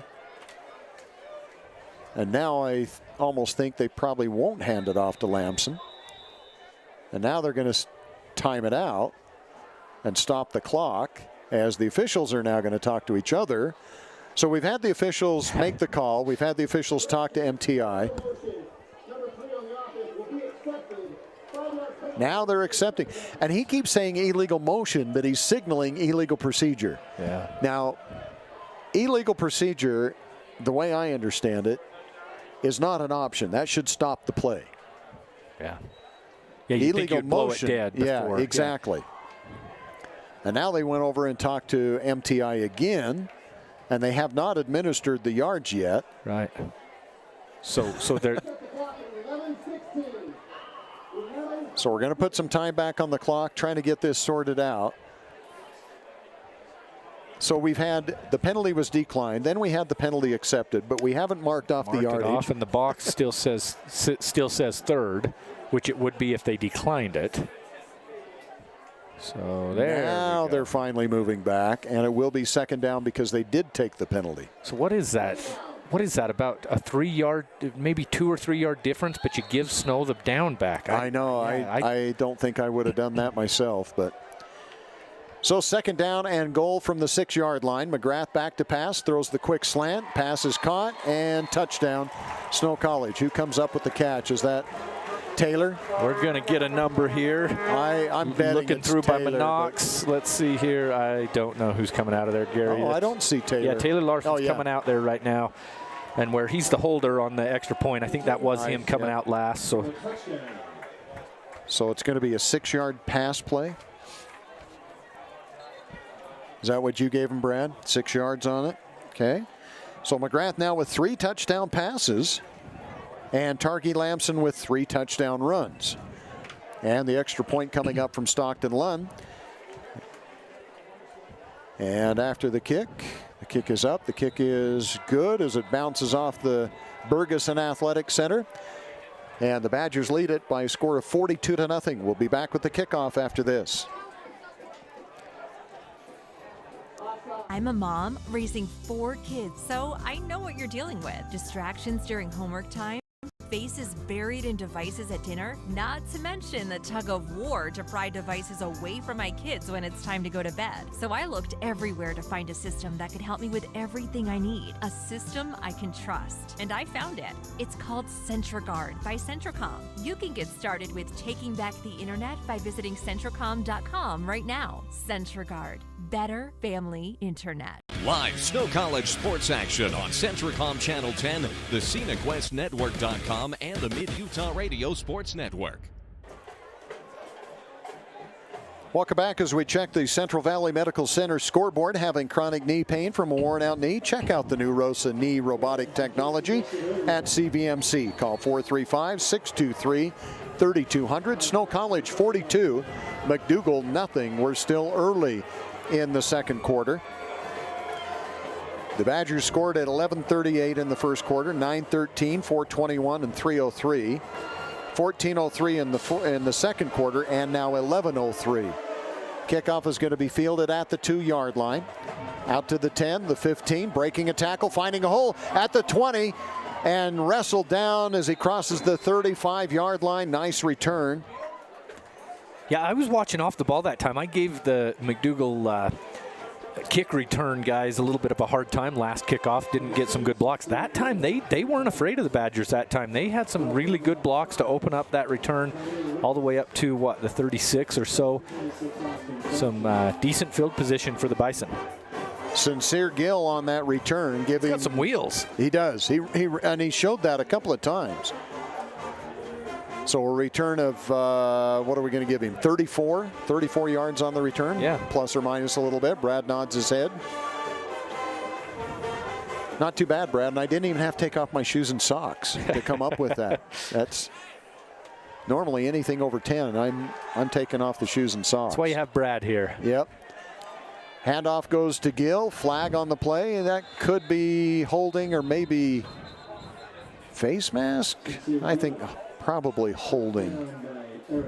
Man, there's a lot of flags. Goodness gracious. Every other play, dude. I know. I've been shocked with that, especially it is a face mask. Especially after talking with Coach Zach Erickson, that was one of the focuses. They wanted to avoid that. You know, they wanted to get rid of these penalties that have plagued them. And instead, they've actually picked up more in this game. That's going to move it into Badger territory at the 49-yard line. Badgers now have 8 penalties in the first half for 71 yards. Ooh. And does that include what we just did? Maybe not. Goodness. Well, gets past midfield for the Bison. Second time that they've crossed midfield now. And it'll be 1st and 10 from the 49 of Snow College. Badgers have backed up the linebackers a little bit. Back to passes, Meisman throws that quick slant, incomplete. Just a little bit behind the receiver that time. Could have, if it would have been on the numbers, probably would have been a gain of about 6 yards. I thought it was 23, but that's Dawson Tanner, who's a wide receiver. I don't. Quarterback, is that what you're? No, the cornerback on that far side. Corner, yeah, we'll get it. if you can help me out there. 2nd and 10. Again, Meisman in the backfield at quarterback. And there's the snap. Badgers under blitz, and they grab Meisman, but Meisman gets away. Now looks downfield, throws. He's got a man open. Are they going to say he made the catch? And a flag comes in late. Okay, you don't see this too often.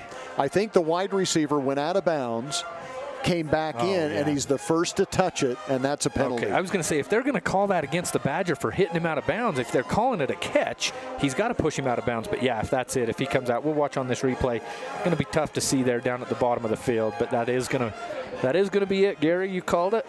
Well, when you see the official without his hat, that indicates that somebody went out of bounds, and you can't be the first to come back in and touch the ball. So that's going to be a penalty on the Bison. They're going to go with 2 wideouts right, 2 wideouts left. And in the backfield is going to be Gill, Sincere Gill, on 3rd and 10. The Badgers declined the penalty. And that took away a great catch, we should say, as well. Pass over the middle. Caught and immediately tackled for a gain of 2 yards. Meisman was under a lot of pressure, did a great job just getting rid of it. Yeah, the tackle that time by Xavier Spann.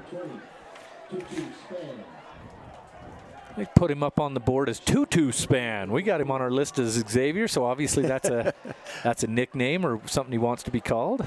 Got this beautiful board here at Snow College. Terry Foote Stadium, Robert Stoddard Field. Where the Badgers lead it by a score of 42-0 here in the first half. Punting situation on 4th and 8. Taylor Larson standing back at his 15-yard line. They've got both of their wideouts to cover the punt on the right side of the formation. And then the punt is back to the middle, and fair catch signaled for by Taylor Larson. But what do we got on that other side of the field? We got another flag. Oh, my goodness. I don't mean to be negative. It's it just takes a long time.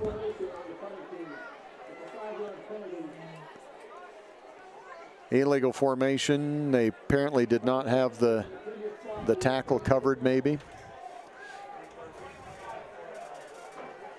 And it'll be, I wouldn't be, are the Badgers going to make them punt it again? I think they accepted it, yeah. Oh, okay. I mean, it was about as good of a punt as it possibly could have been, so yeah. Right, the Badgers had it at their own 5-yard line, was it? You have to, 10? You almost have to accept that penalty and push it back. You got to play football. I mean, I know you're up 42-0, but you still got to play football. So it'll be a punting situation still on 4th and 13. And getting set to do the punt duties is Jatarius Morris. Badgers have somebody coming on the field late, but they get out there now. Badgers looking like they're bringing a block. Then high snap back. And under a lot of pressure, and then running into the kicker. So this is going to come back. Oh my goodness. And yeah, maybe that's why you declined the penalty and just take it. Yeah. You knew you had the ball. Roughing the punters. It's roughing, so it's going to be enough for a first down. Move it all the way down to close to the 35 or so for the Bison. So that'll be another first down for MTI after the penalty. And that'll move it deeper into Snow College territory. They'll mark it at the 37. And it'll be 1st and 10. And more penalty yardage against the Badgers. So that is now 10 penalties for 101 yards in the first half. Wow, yeah, you got to clean that up. It gives you something to work on this week for sure. Badgers will take on Community Christian College next week here at Badger Stadium, and then they go on the road for the month of October pretty much. 3 out of the 4 games in October will be on the road I think October 9th is at home. Is that right? It is against game? Iowa Western. Yeah, the big game. Iowa Western ranked number 4 in the nation right now. That's the one. That's the one that we're looking forward to for sure. On 1st and 10, a handoff and no gain. That'll bring up 2nd and 10. On the tackle, Jonathan Hunt. Bring up 2nd and 10. Trips wide to the left. For Meisman, the quarterback. Badgers showing blitz as they bring the safety up. They do have one safety back, though. Back to pass is Meisman. Has time. Goes deep down the sidelines. Good coverage out there. Tipping it away at the last second is the number 19, Nick Haynes. Nick played that about as well as you can. Yeah, that's a beautiful throw. That was a great route and a beautiful throw by the Bison. Just excellent defense by the Badgers. The quarterback couldn't have put it in a better spot for his receiver to come down with it that time. He had time in the backfield. That was one of the more impressive offensive plays for the Bison all night. But the better defense won. And now I'm going to second guess myself. It might have been Reggie Akels. 3rd down and 10 for Meisman. And somebody moved on the offensive line. Reggie Akels had that play a couple weeks ago against Gordon's, if you remember, where he basically took off the head of the quarterback. That kind of got a little bit of, I don't know if it went viral, but it was a little bit. Pretty close to viral. It was tweeted around quite a bit. I saw that quite a few times on Twitter where he just blew up. The quarterback knocked off the helmet and picked up the ball that was right next to the helmet and took it into the end zone. So now 3rd and 15 after the illegal procedure. Badgers back off defensively, not showing blitz. Meisman back to pass. Now they do blitz. He throws it down the sidelines. Got a man open. Incomplete. No, he caught it. Wow. And we have a touchdown, the first score of the year against the Badgers. And it comes from 42 yards out. Well, watch this replay here on Snow TV if you're watching online. Just a great catch down there. What number do we got? I tried to see that. Number, couldn't get it, but what a pitch and catch that time. You like to see, it's fun to see this Snow Badger defense maybe get tested a little bit in the secondary, get them a little bit of reps.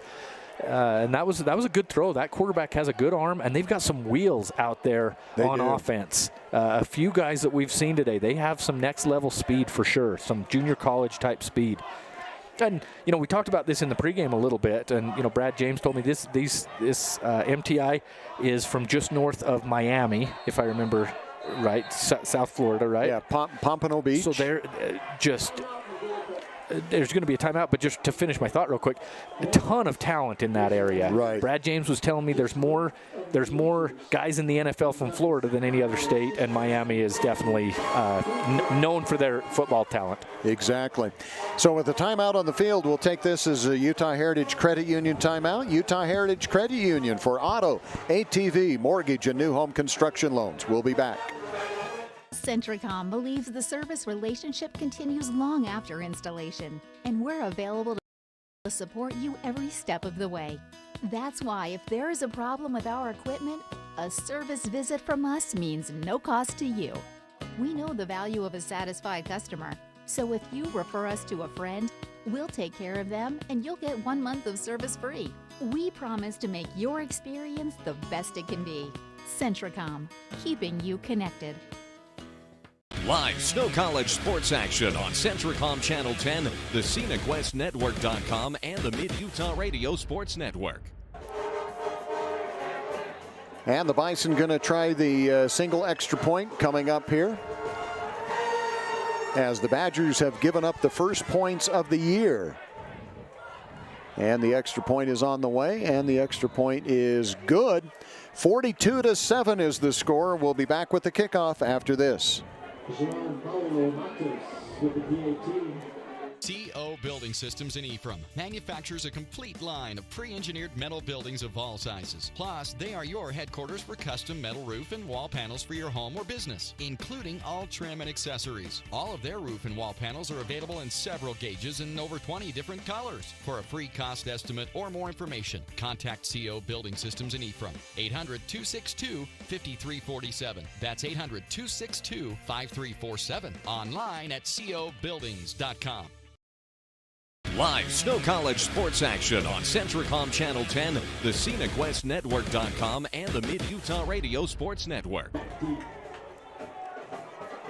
Checking the Central Valley Medical Center scoreboard from Orthopedics to Pediatrics Trust CVMC. Call 435-623-3200. Snow College 42 and MTI now 7. As the Badgers give up their first points of the year and will be back to receive the kickoff. Last week, MTI was scoreless against Independence, Kansas, losing 69-0. So this has got to be a confidence builder for them, scoring against the #1 team in the nation. Yeah, beautiful pass play, as we mentioned. Just threw a good ball and was able to come down with it right with 2 Badgers on him. Amazing catch. High short kickoff is going to bounce, and the Badgers field it at about the 17-yard line. Out to the 30, 35, and flag on the play, of course. And that is that Span on the return? Yep, Xavier Span. Yep. But a flag on the play. We'll see where it leads us. Actually, 2 flags on the play.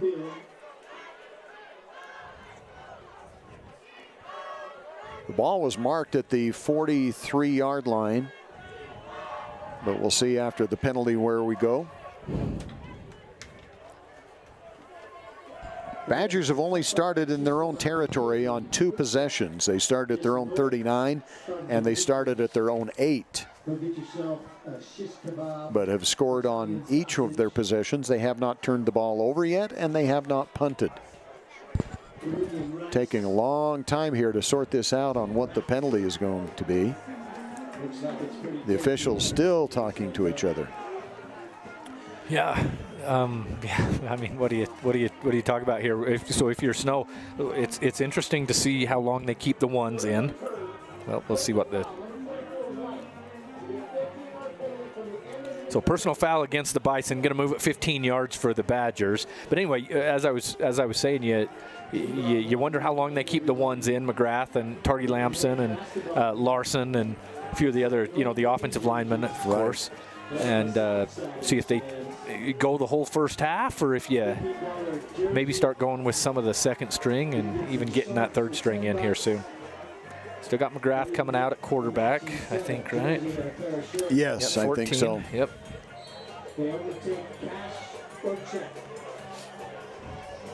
So moves it down into Bison territory with that penalty.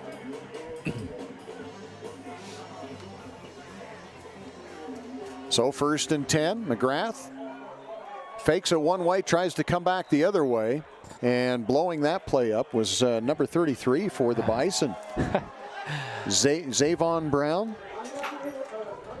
Unsportsmanlike conduct's going to go against number 33. Yeah. Oh my word! It's kind of funny. This number 33 that you just read his name there, Gary. He was, when they were warming up before the game, the Snow student section, which is a strong student section. Yeah, they are just packed down here.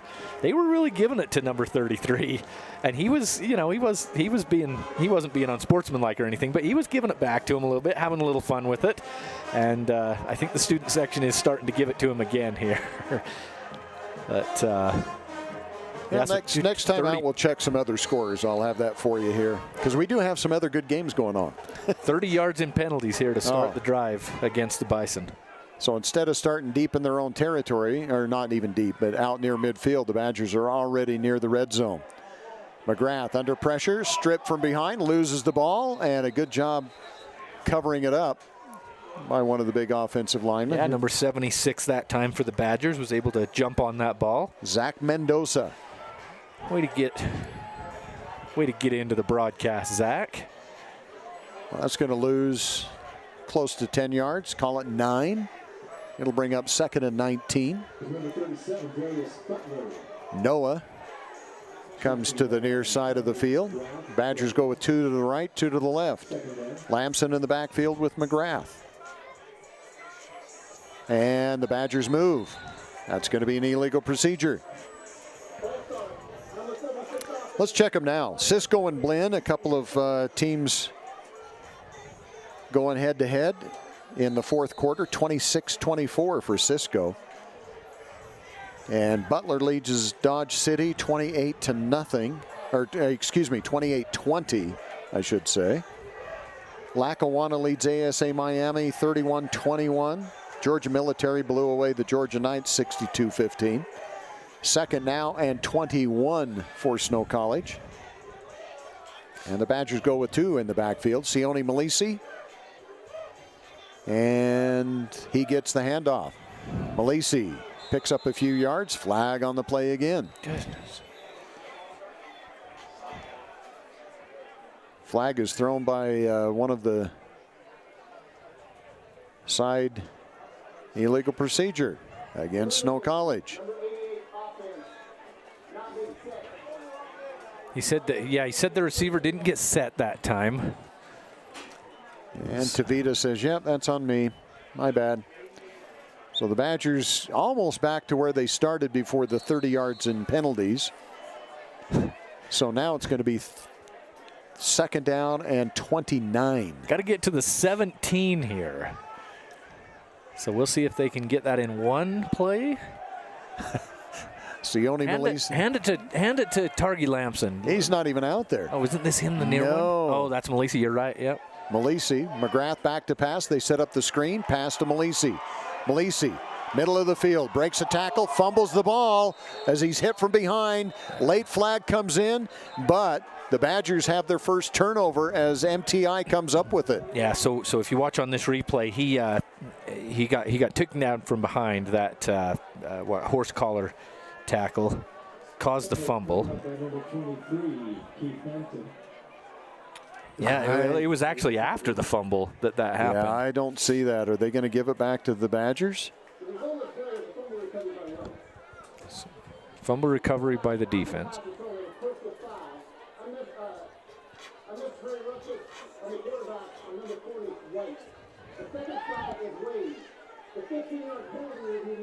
Oh, my word. So the Badgers don't turn it over. They're going to give it back to Snow College. Oh, my word. Yeah, because... So they actually, I thought there were 2 penalties, but the one penalty is clear back here on the other side of the field. And that was unnecessary roughness against the quarterback. And so that's why the Badgers are going to get the ball back. You and I thought it was the penalty downfield, but because the penalty was back here before the Badgers had turned it over, that's why they're going to get the 15 yards. Well, they got the first down in one play. They did. You called it. But, yeah. They didn't get to the first down marker, but because it was unnecessary roughness, the Badgers get it back. So Sione Malisi in the backfield. And also out there for the first time this season is Seth Kalin on the other side. Good to see him back. It is. So Seth Kalin on the left, Sione Malisi on the right. Now Malisi goes in motion. McGrath back to pass. Has time, steps up, pump fake. Now he's going to run it, gets a block, and then steps out of bounds, and more flags on the play. Just got touched out of bounds. If the quarterback gives himself up when he's stepping out of bounds, if you touch him, you're going to get a personal foul every time. I don't want to see the flags as much as you do, Gary. I mean, we're 8:30. We're an hour and a half into this game, and 5:30 left here in the first half. It just so many flags this game, but that's an easy one. Anytime you see 2 flags come in from 2 different officials at the exact same time, you know it's a pretty easy call like that. Yeah. So 12 penalties against MTI for 102. 12 penalties against the Badgers for 111. Oh, so it's a close game. It is a close game in penalties. We'll keep up with that. that'll be a stat that we'll give you at halftime. Checking the scoreboard, Snow College 42 and MTI 7. Again, Seth Kalin and Sione Malisi in the backfield, one on either side of McGrath. McGrath takes the snap, hands it off to Malisi.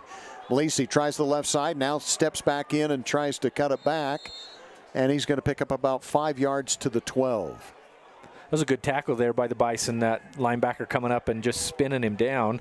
You've seen a Badger, usually Targi Lamson, be able to break out of those type of tackles all night, so a good job by MTI to get him down. Now it's just Malisi in the back. Nope, Seth Kalin's still there, but they just switched sides. McGrath taking a long time here to set up this play. So Kalen to the right, Malisi to the left of McGrath. McGrath hands it off to Kalen. Kalen follows his blockers, jumps through the gap, and gets, oh, they're going to say he did not get into the end zone. I thought he was in easily, but they're going to mark him down at the just inside the 1 yard line. Just short there. Let's see on that Snow TV replay. Good camera work that time. Yeah, it looked like he was in, but they'll say he was down just short. So it'll be 1st and goal after the first down. And still Malisi and Kalen in the backfield. Malisi to the right of McGrath and Kalen to the left. Play action, and the pass in the end zone to Tavita Noah for 1 yard. So the Badgers have gone away from running it into the end zone. Yeah, McGrath's loving the play calls down close to the end zone today. He's, what is that, 4 touchdown passes now for him? Is that just 3? 4. 4. Yeah, Taylor Larson, Montgomery had one, Elijah Irvin, and now Tavita Noah. Exactly. So the Badgers able to get some passing going, which they haven't been able to do much. Haven't needed to, really. No, yeah. exactly. Yeah. And the kick is up, and the kick is good. So the Badgers now lead it by a score of 49-7, and we'll be back with the kickoff after this. I'm Dr. Chris Karish, orthopedic surgeon with a subspecialty in sports medicine. Central Valley Medical Center has state-of-the-art operating rooms and the latest orthopedic equipment to provide me with the tools to perform safe and minimally invasive procedures. I've had the opportunity to treat athletes from my own sons to the NFL. I provide a wide variety of treatments to get you back on your feet and enjoying your life. Come see us here at Central Valley Medical Center, where we can treat you as a friend and not a medical record number. Live Snow College sports action on Centricom Channel 10, the ScenicWestNetwork.com, and the Mid-Utah Radio Sports Network. Welcome back to Terry Foote Stadium. Gary Chedester, Greg Sterner, and the Statsmaster Brad James. Let me see the Utah score here. Oh, San Diego State is going to come away with a win against Utah. They lead at 24-22. Ooh, and it's almost over. It is 16 seconds left. Wow, yeah. I think the Utes are now, what, 2-2? That'd make them 1-2. 1-2. Yeah, they beat Weber State and then lost to, who'd they lose to last week? I don't know. Cougars are tied up with Arizona State right now, 7-7 in other games of interest. 49-0 here at Terry Foote Stadium, and Stockton Lund will kick it off. And this kick is going to go over the head and through the end zone. For some reason, the Bison thought it was going to be a shorter kick. So they'll start at their own 25-yard line. You mentioned 4 touchdown passes from McGrath. McGrath to Elijah Irvin was the first one. And then to Montgomery, Larson, and now Noah. Add to that Targi Lamson with 3 touchdown runs. And one that his highlight run wasn't one of those 3 touchdowns. Right. About a 90-yard run down to the 1 yard line. And I was shocked that they caught him from behind. I think he was. I think he was too. 1st and 10 from the 25-yard line. Low snap to Meisman. Meisman hands it off.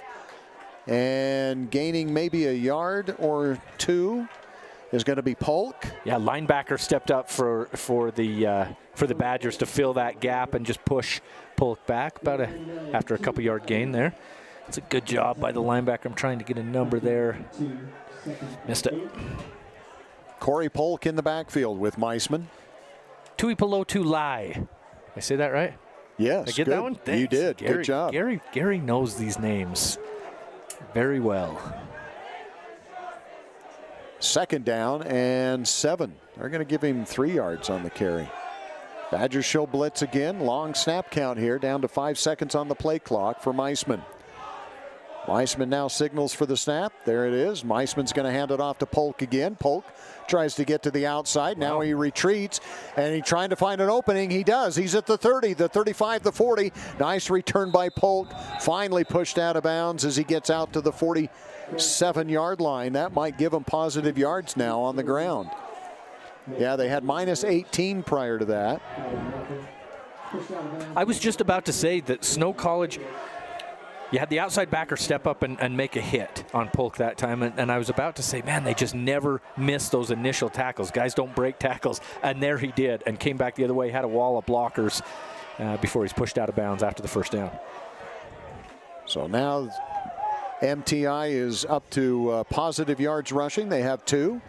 Handoff goes to, I forgot his, Gill. Polk, Gill? Yeah, Gill. And Gill gets back to the line of scrimmage. And that time there was no, he was not going to break away from that tackle that time. Nice tackle that time for the Badger defense. Cole Bowers that time on the tackle for the Badgers. Yep. So it'll bring up 2nd and 10 from the 47-yard line. Weissman with Gill in the backfield. Trips wide to the left. 2 minutes remaining here in the first half. Meisman back to pass under some pressure, and he's going to be sacked back inside the 35-yard line. No marker right at the 35. I'm trying to look. I want to watch on this replay to see if that was a screen that was being set up, because Snow's defensive linemen were in there so quickly. And no, it doesn't look like, unless Gill's turning around to look for a pass there, he might have been, but it looked like he was staying back in pass protection. But Snow's defensive line just in there so quickly. Yeah, they mark it at the 36. John Taumoa Peau. Give him credit for the tackle. Taumoa Peau. And it's back to minus yards rushing. Well, they were positive for a little while. Now it's back to minus 8. For a play or two, yeah. Flag on the play. There's the screen set up to Gill. Gill is going to turn it upfield, get back to the line of scrimmage. Maybe a gain of 1 or 2, but again, flag on the play. We'll update you on the flag. Now another late flag comes in. Oh, my goodness. So an illegal formation is the first penalty. The other one is going to be unsportsmanlike on somebody. Not sure who. And the referee's talking it over, and the punter has come on the field. So MTI thinks that, but it's going to go against the Badgers.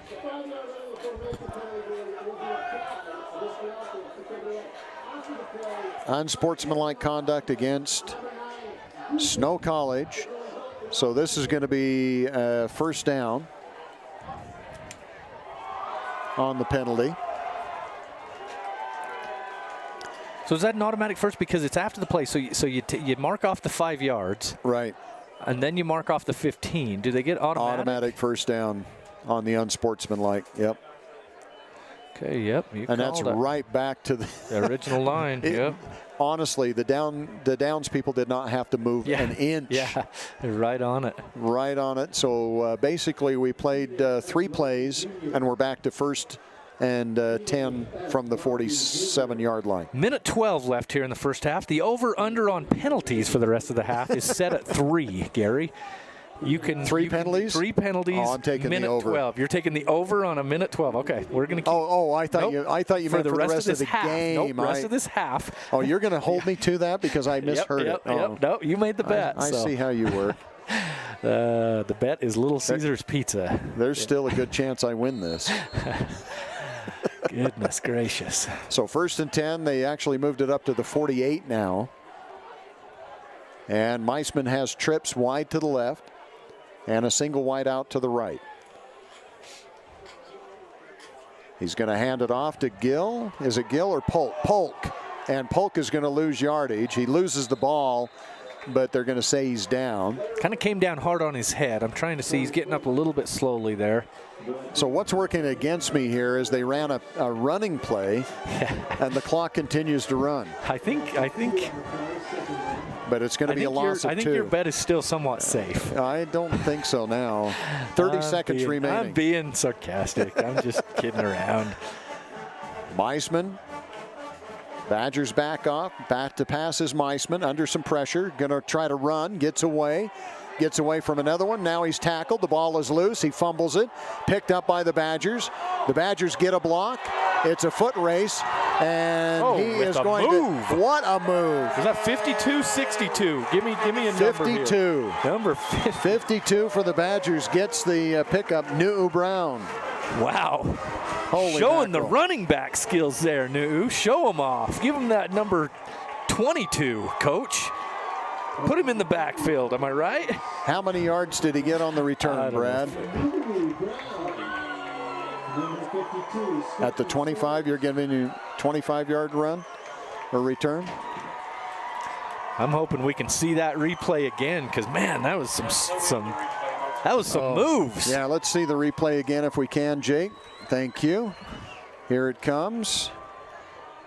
So scrambling is Meisman, fumbles the ball, picked up at the 38-yard line. I'm going to give him 38 yards. Watch the move right here. Watch him juke him out of his shorts right there at the 15. Woo!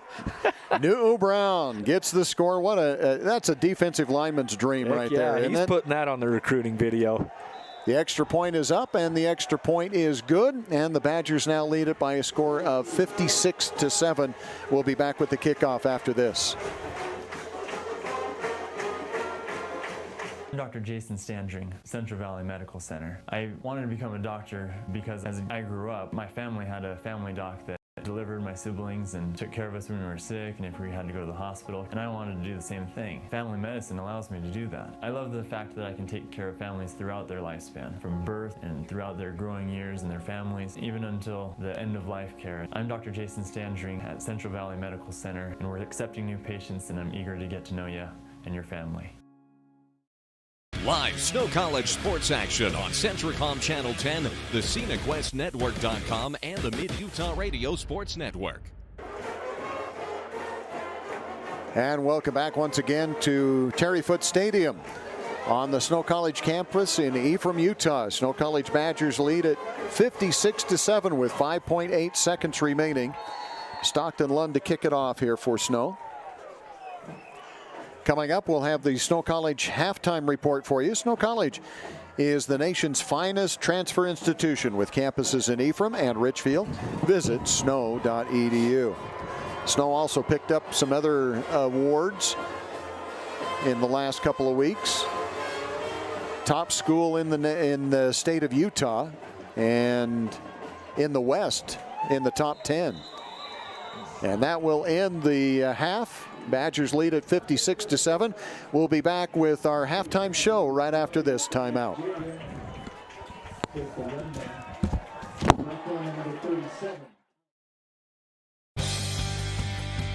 Little Caesars of Ephraim and Nephi have expanded to a third location in Gunnison, inside Gunnison Sinclair. Hours Monday to Saturday, 10:30 a.m. to 9 p.m. Come enjoy classics like crazy bread, cheese, pepperoni, and 3 meat treat pizzas. Little Caesars also offers wings, dip, soda, and an awesome family meal deal, including 2 liters of soda, pepperoni or cheese pizza, and a crazy combo for just $9.99. Come enjoy one of the best deals in America. Little Caesars, Ephraim, Nephi, and Gunnison. Why do people everywhere love My Style Checking?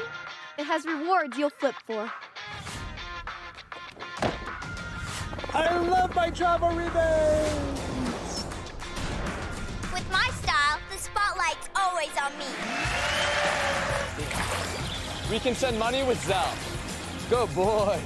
For me, it's instant issue debit card. Find out why people everywhere love My Style Checking from Mountain America at macu.com. Are you looking for a TV experience that you'll love? Then listen up. Manti-Tel has partnered with Philo to bring you over 50 channels of live and on-demand TV. Stream your favorite shows from networks like Hallmark, Discovery, Nickelodeon, and more. The best part is Philo gives you over 50 channels with unlimited recording on all of your devices, so you can watch what you want, when you want, for only $20 a month. To sign up, go to go.philo.com/mtcc. That's go.philo.com/mtcc. Manti-Tel, connecting your life since 1907. This is Nate Johnson of Risk Managers Insurance Agency in Ephraim. It is surprising how many people do not have any life insurance or adequate coverage today. If you were to suddenly die, would your family have enough money for your funeral and to pay off any debt you may have, or funds to live on with your income no longer available to care for your family? You may be surprised at how low life insurance rates are. Let me sit down with you and discuss how life insurance can benefit you and your family. Call us at Risk Managers in Ephraim, 283-4685. Live Snow College sports action on Centricom Channel 10, the ScenicWestNetwork.com, and the Mid-Utah Radio Sports Network. Get a quality education that's affordable and fun at Snow College. Visit snow.edu. Welcome back to the Snow College Halftime Show. Gary Chedester, Greg Sterner, and the Stats Master Brad James with you. And thoughts in the first half, Greg? Yeah, I'm interested to see the stats here. Targi Lamson's number of yards, all that kind of stuff from Brad James.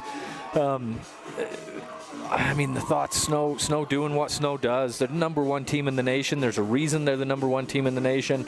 And you know, this early season schedule is against some teams that they should be beaten pretty handily, and they're doing what they should.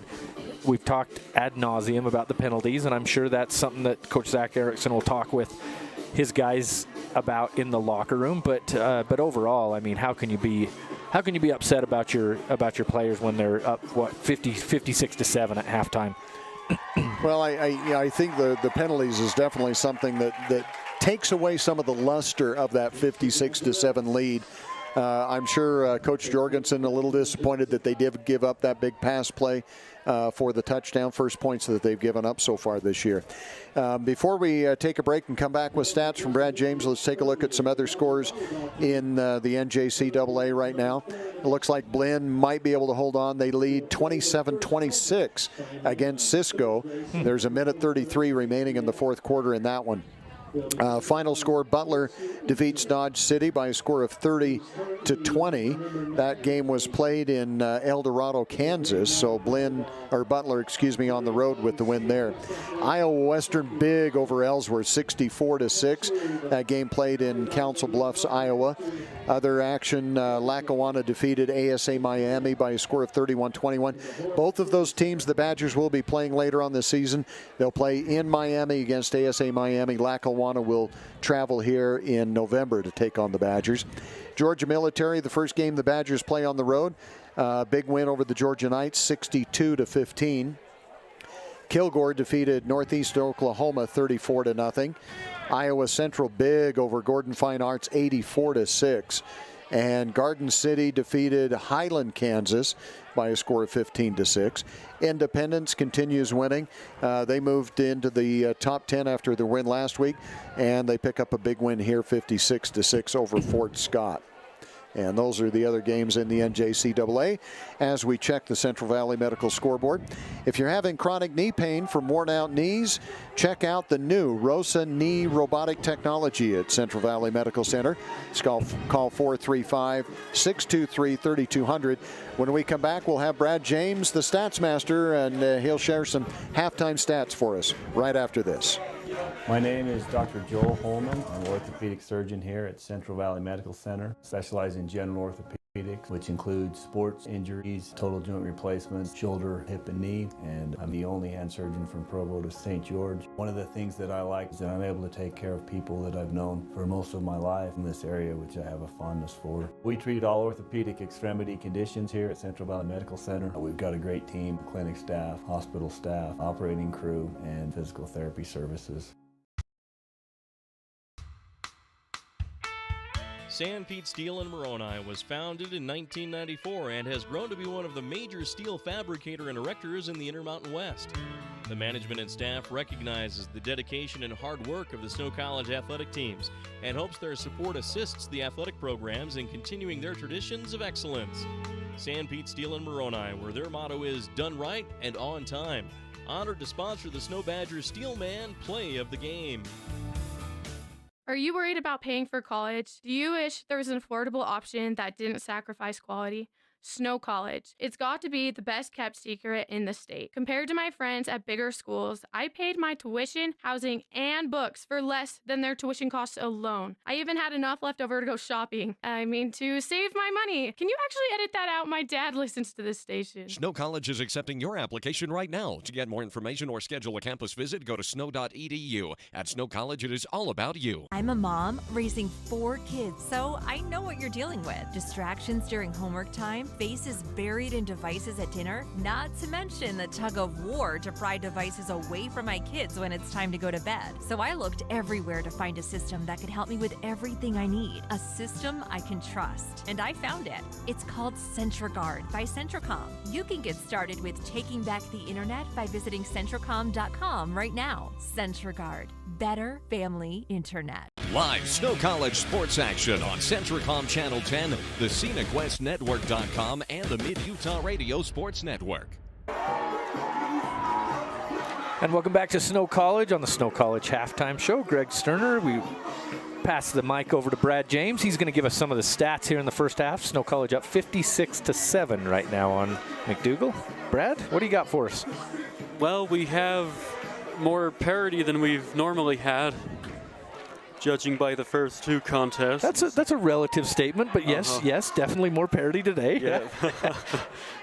But the Badgers, 16 first downs, McDougal with 10, 197 rushing yards, Badgers, and minus 17 for McDougal. The Badgers have 5 completions, 84 yards, and 4 touchdown passes on the completions. You have Larson has 2 for 50 and a touchdown. Montgomery Marquise's catch goes one catch, 17 yards for Marquise, and Elijah Irvin 1 catch, and that goes 16 yards, and Tavita Noah 1 catch for a yard and a touchdown. And Lamson amasses 188 yards and 90 for the long, 3 touchdowns, and that's just a magnificent first half for Targi Lamson. Yeah, how many carries? What's his average? 11 for 188. Wow. And so he's averaging, over close to 20 yards per carry. Man. Quite a few. But for McDougal, Mario Bynes Jr., he posts 2 catches and 80 yards and a touchdown. He's the Bison star in the first half. Yeah. Corey Polk with 9 and 34 on the ground. And it's Meisman. Meisman has 82 passing yards and a touchdown for the Bison in the first half. And then you have Austin Francis's 2 interceptions to pace Snow's defense. Yeah. 281 yards of offense, Badgers, and 66 to the credit of McDougal. And we can take you around college football briefly. Yeah. It doesn't need to be too brief. You got 10 minutes here before the start of the second half, Brad. Well, we've got... So Dixie State, they only trail number 14 UC Davis 15-13 out in NorCal. A couple of FCS teams there. Yep. Yeah, so good for Dixie. Dixie took a big loss last week to their in-state, well, I don't know if they're rivals yet, but they may be coming up to Weber State, right? Yep, and funny you should mention Weber. It's the Dukes of James Madison 37-17 over Weber at Ogden. Wow. 5:38 left in that one. 2 of the best FCS programs over the past, 5-10 years or so, right? Yep. And the final from Arlington, Texas is Tarleton State falling to my alma mater, the Thunderbirds of SUU, 40-35. So that is SUU's first win of the season against Tarleton. Nice. That's good. And, well, Utah, we don't know where they are in the game officially, but they're in overtime. It's the Aztecs and the Utes. It's a 31-31 game between the Utes and the Aztecs. Oh, that one went to overtime. Mr. Chittister here called that game as being over, so that's interesting. They went for 2. Okay. Twitter told me they went for 2, and they got it. No kidding. Here we are in overtime. All right. Last I saw on the Cougars, it was 7-7 with the Aztecs. There towards the end of the first quarter or so, right? Yep, 2:20 in the first quarter from Provo. Number 23, BYU, and number 19, the Arizona State Sun Devils, 7-7, the Cougars and the Sun Devils in that one. Okay. And then you have... As Brad's going over these games, just keep, if you're watching on Snow TV, come to Snow College. You can learn some, line dancing to Shania Twain, 20-year-old songs here at Snow College. Having a good time out there. Keep going, Brad. Yep. Well, you have at the academy a shootout kind of like the old WAC. Yeah.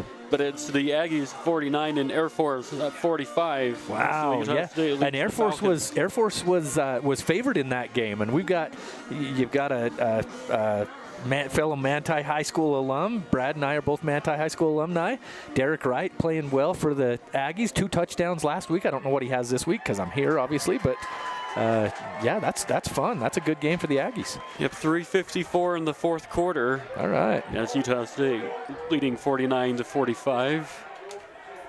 And you have Oregon, number 4 Oregon. They're just pounding. This is an FCS school, Stony Brook 41-7 over the Seawolves of Stony Brook. Penn State over Auburn 28-20. Fresno State and UCLA have just kicked off. Yeah. Iowa State at Las Vegas. Iowa State leads UNLV 7-0. All right. Mississippi over Tulane. That's the Rebels, not the Bulldogs, but it's Mississippi 26-14 over Tulane. Ole Miss. Yep. Yep. All right. I think with that one, I think we're going to take another break here. And about 7.5 minutes before the start of the second half. Any others you wanted to get in there, Brad, before we take this another break? Well, just another update from the Utes and the Aztecs. It's San Diego State 33-31. Okay. Kind of an old WAC shootout there. Yeah. Yeah, absolutely. Okay, well, thanks, Brad James. We appreciate the stats. We'll get more of those in the post game as well. So we'll take another break and be back.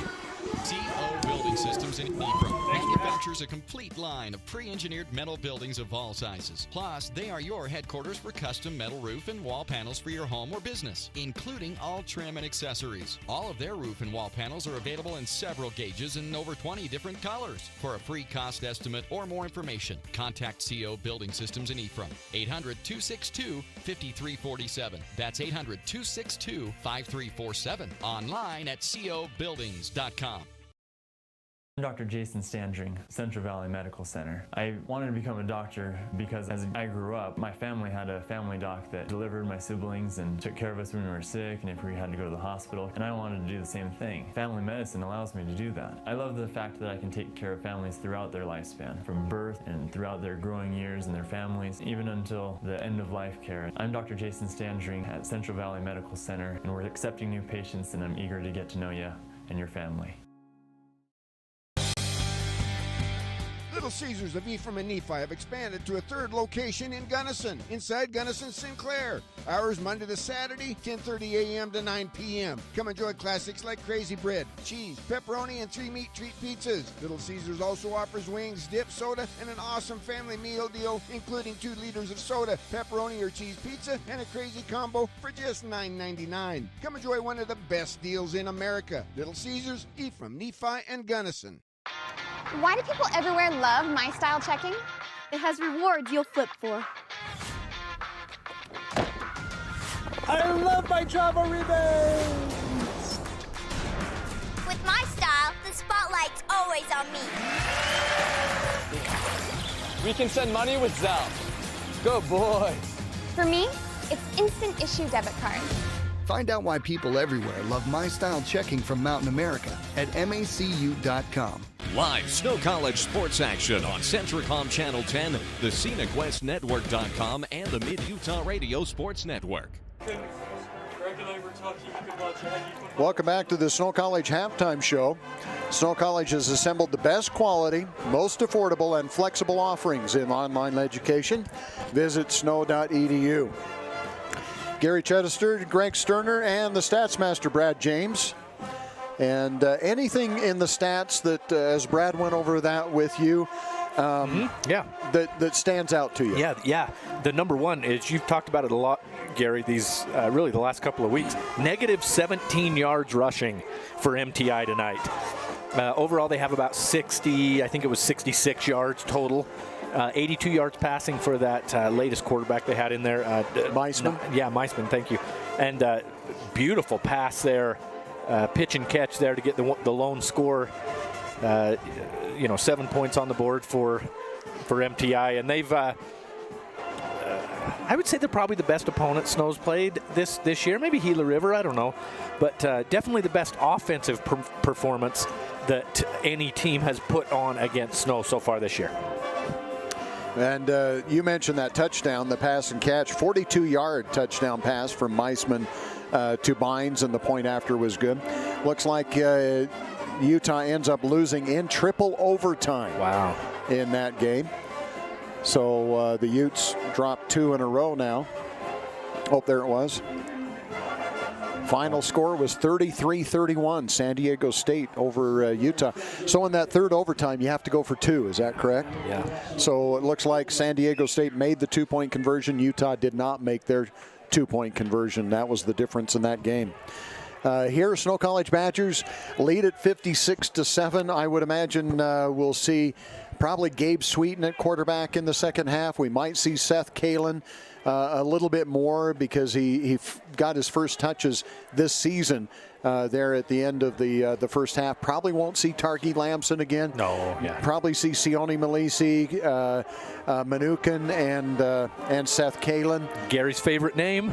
I love Carson Manukin. I just like saying Manukin. Had a chance to call his name plenty this year. Yep. Well, he's the third running back on the depth, actually fourth, and he is in the top 5 of the nation. Amazing. I mean, yeah, the Badgers are just, I don't know that I've ever seen that. In fact, it's fairly rare that you have a running back in the top 10 for Snow College because they tend to run to set up the pass and have more passing yards. But this year, they've got a host of running backs, and any one of them could get several touches and have amazing yards, but they've spread it around pretty well. Yeah, and that's a credit to the offensive line as well. Obviously, those running backs are getting a lot of the credit, but they're running through. Those running backs are running through holes that I think Gary and I could probably run through and be top 10 in the NJCAA as well. Maybe you. I was just about to say maybe Brad. maybe my Brad wheels James, are gone. But no, it's a credit to their offensive line. They're opening up holes for Targi Lamson and Carson Manukin, Sione Malisi, and the running backs are following those gaps and just getting chunks of yards left and right. You're right. Well, let's wrap things up here on the Snow College Halftime Show. Snow College ranks among the nation's top 10% in student success. Turn on your education and visit snow.edu. We'll be back with the second half kickoff after this. Are you looking for a TV experience that you'll love? Then listen up. Manti-Tel has partnered with Philo to bring you over 50 channels of live and on-demand TV. Stream your favorite shows from networks like Hallmark, Discovery, Nickelodeon, and more. The best part is Philo gives you over 50 channels with unlimited recording on all of your devices, so you can watch what you want, when you want, for only $20 a month. To sign up, go to go.philo.com/mtcc. That's go.philo.com/mtcc. Manti-Tel, connecting your life since 1907. This is Nate Johnson of Risk Managers Insurance Agency in Ephraim. It is surprising how many people do not have any life insurance or adequate coverage today. If you were to suddenly die, would your family have enough money for your funeral and to pay off any debt you may have, or funds to live on with your income no longer available to care for your family? You may be surprised at how low life insurance rates are. Let me sit down with you and discuss how life insurance can benefit you and your family. Call us at Risk Managers in Ephraim, 283-4685. San Pete Steel in Moroni was founded in 1994 and is one of the major steel construction companies in the Intermountain West, specializing in structural steel fabrication and erection. San Pete Steel's impressive portfolio includes the Hale Theater in Sandy and structures on the campuses of the University of Utah, BYU, and UVU. San Pete Steel in Moroni, where their motto is done right and on time, at 685 East Main in Moroni. Call 800-261-1026, 800-261-1026, or sanpetesteel.com. My mom told me to not take a class before 8 a.m. my first semester. Mom told me the library was the best place to study. Mom told me to get involved on campus. My mom told me that Snow College was the best place to start. And don't tell my mom this, but she was right. Coming to Snow College was the best decision I've ever made. Snow College is accepting your application right now. To get more information or schedule a campus visit, go to snow.edu. That's snow.edu. At Snow College, it is all about you.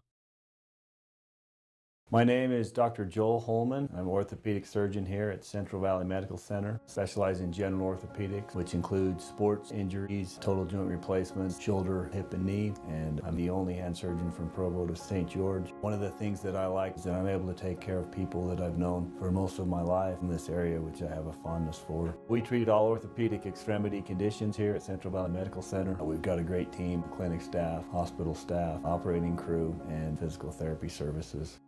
Live Snow College sports action on Centricom Channel 10, the ScenicWestNetwork.com, and the Mid-Utah Radio Sports Network.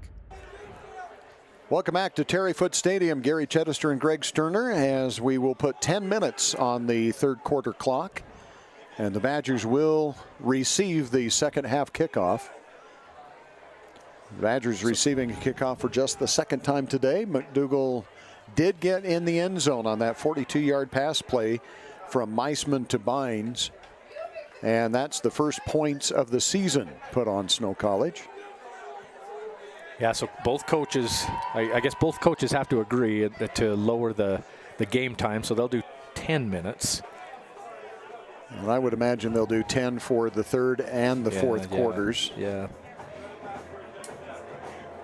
And the Badgers back deep to receive. I have a hard time with these blue numbers on the orange jerseys. Yeah, they're you can almost see it better on TV. Yeah, for sure. Yep, they're tough. But getting set to kick off is MTI. Oh, right there. And the Badgers back deep to receive. And the kickoff is underway. High, short kick is going to be taken at the 15. To the 20, 25, nice move at the 25, to the 30, 35, still on his feet.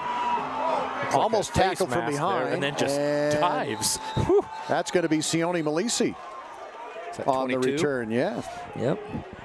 Sione Malisi, the return man, gets across midfield.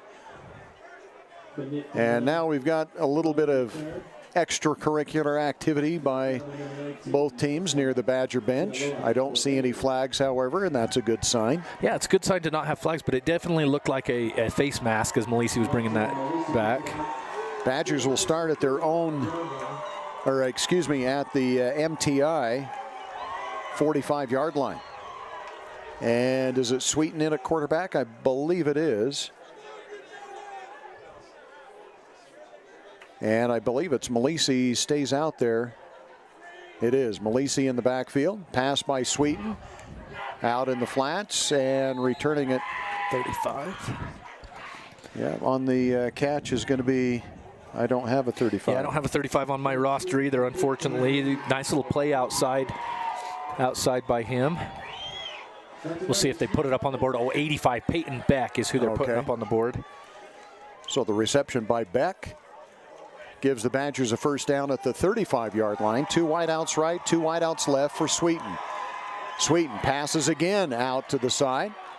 And that's going to be down to the 25-yard line. So 2 pass plays, 2 first downs. I think is that Beck again? I think it is Beck again. So the same play, basically, out to Beck.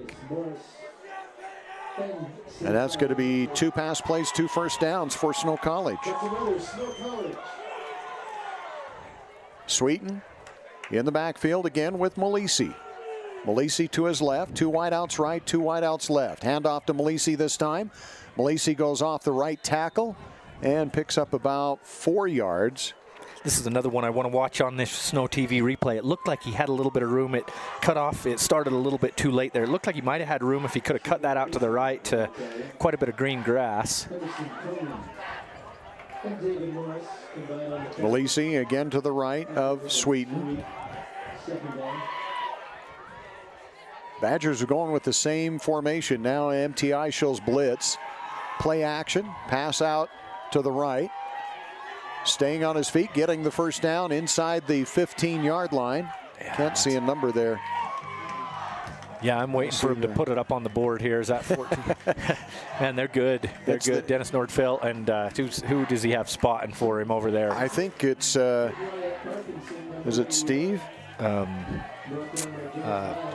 I can't think of their last name. Was that Wyatt Parkinson on the catch? Is that who they gave Yep, to? you got it. Okay. Yep. But it was a sweet little play is all I was going to say, but here you go. Touchdown, Malisi. Malisi from, what, 17, 18 yards out. Nice carry. And the Badgers get the touchdown. One of those holes that Gary and I could have ran through along the right side of the offensive line. Malisi got there a little quicker than we would have, but a big hole opened up by the Snow offensive line. Cornelson. Steve Cornelson, yes, those are the two that are the spotters over there putting it up on the board. They do a good job, Nordfeldt and Cornelson. So Sione Malisi on the carry. We're going to give him, 12-yard run is what Brad James says. So thank you, Brad. And the extra point coming up from Stockton Lund. Placement. The kick is up. The kick is good. That makes it 63-0. We'll be back with the kickoff right after this. 63-7. Oh. Sanpete Steel in Moroni was founded in 1994 and has grown to be one of the major steel fabricator and erectors in the Intermountain West.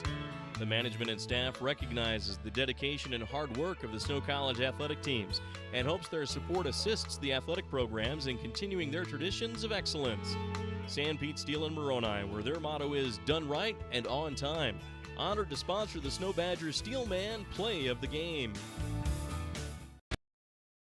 Live Snow College sports action on Centricom Channel 10, the ScenicWestNetwork.com, and the Mid-Utah Radio Sports Network.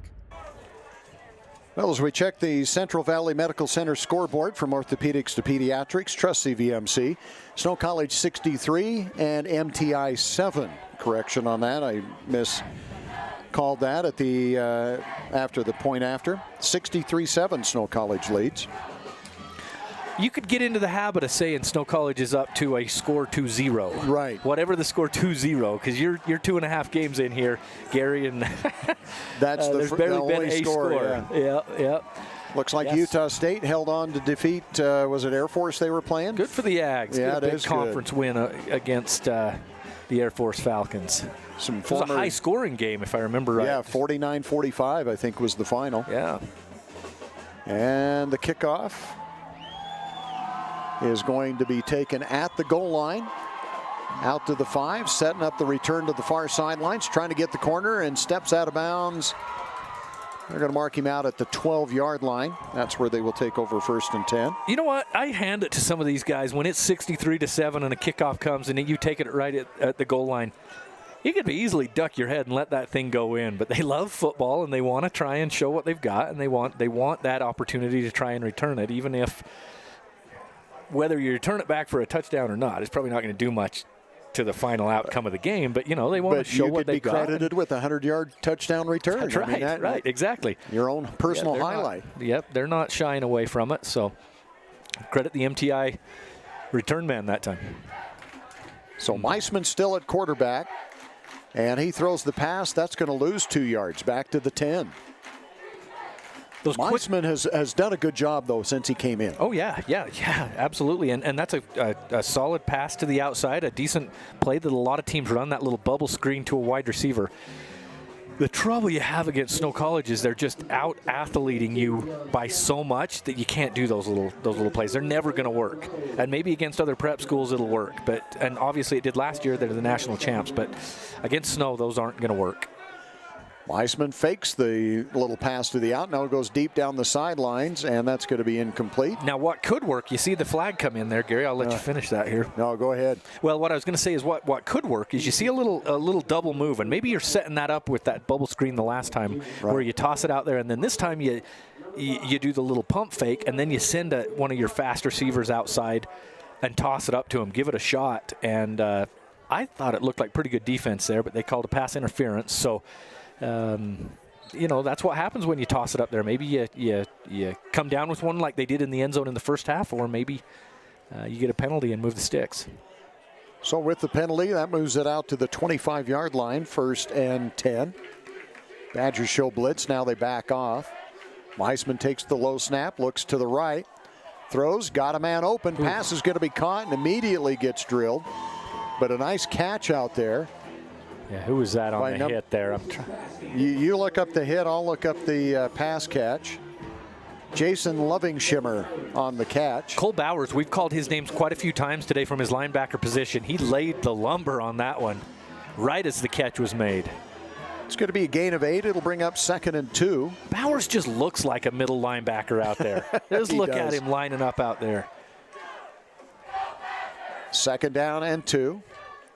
Meismer back to pass, throws the quick slant, and too low, incomplete. Good play call that time. I agree. And executed right just by everyone but the quarterback. Just threw it too low. The receiver had a little spot there, little spot against the Snow College zone and just sat in it and would have moved the sticks, but the pass was just a little bit too low that time.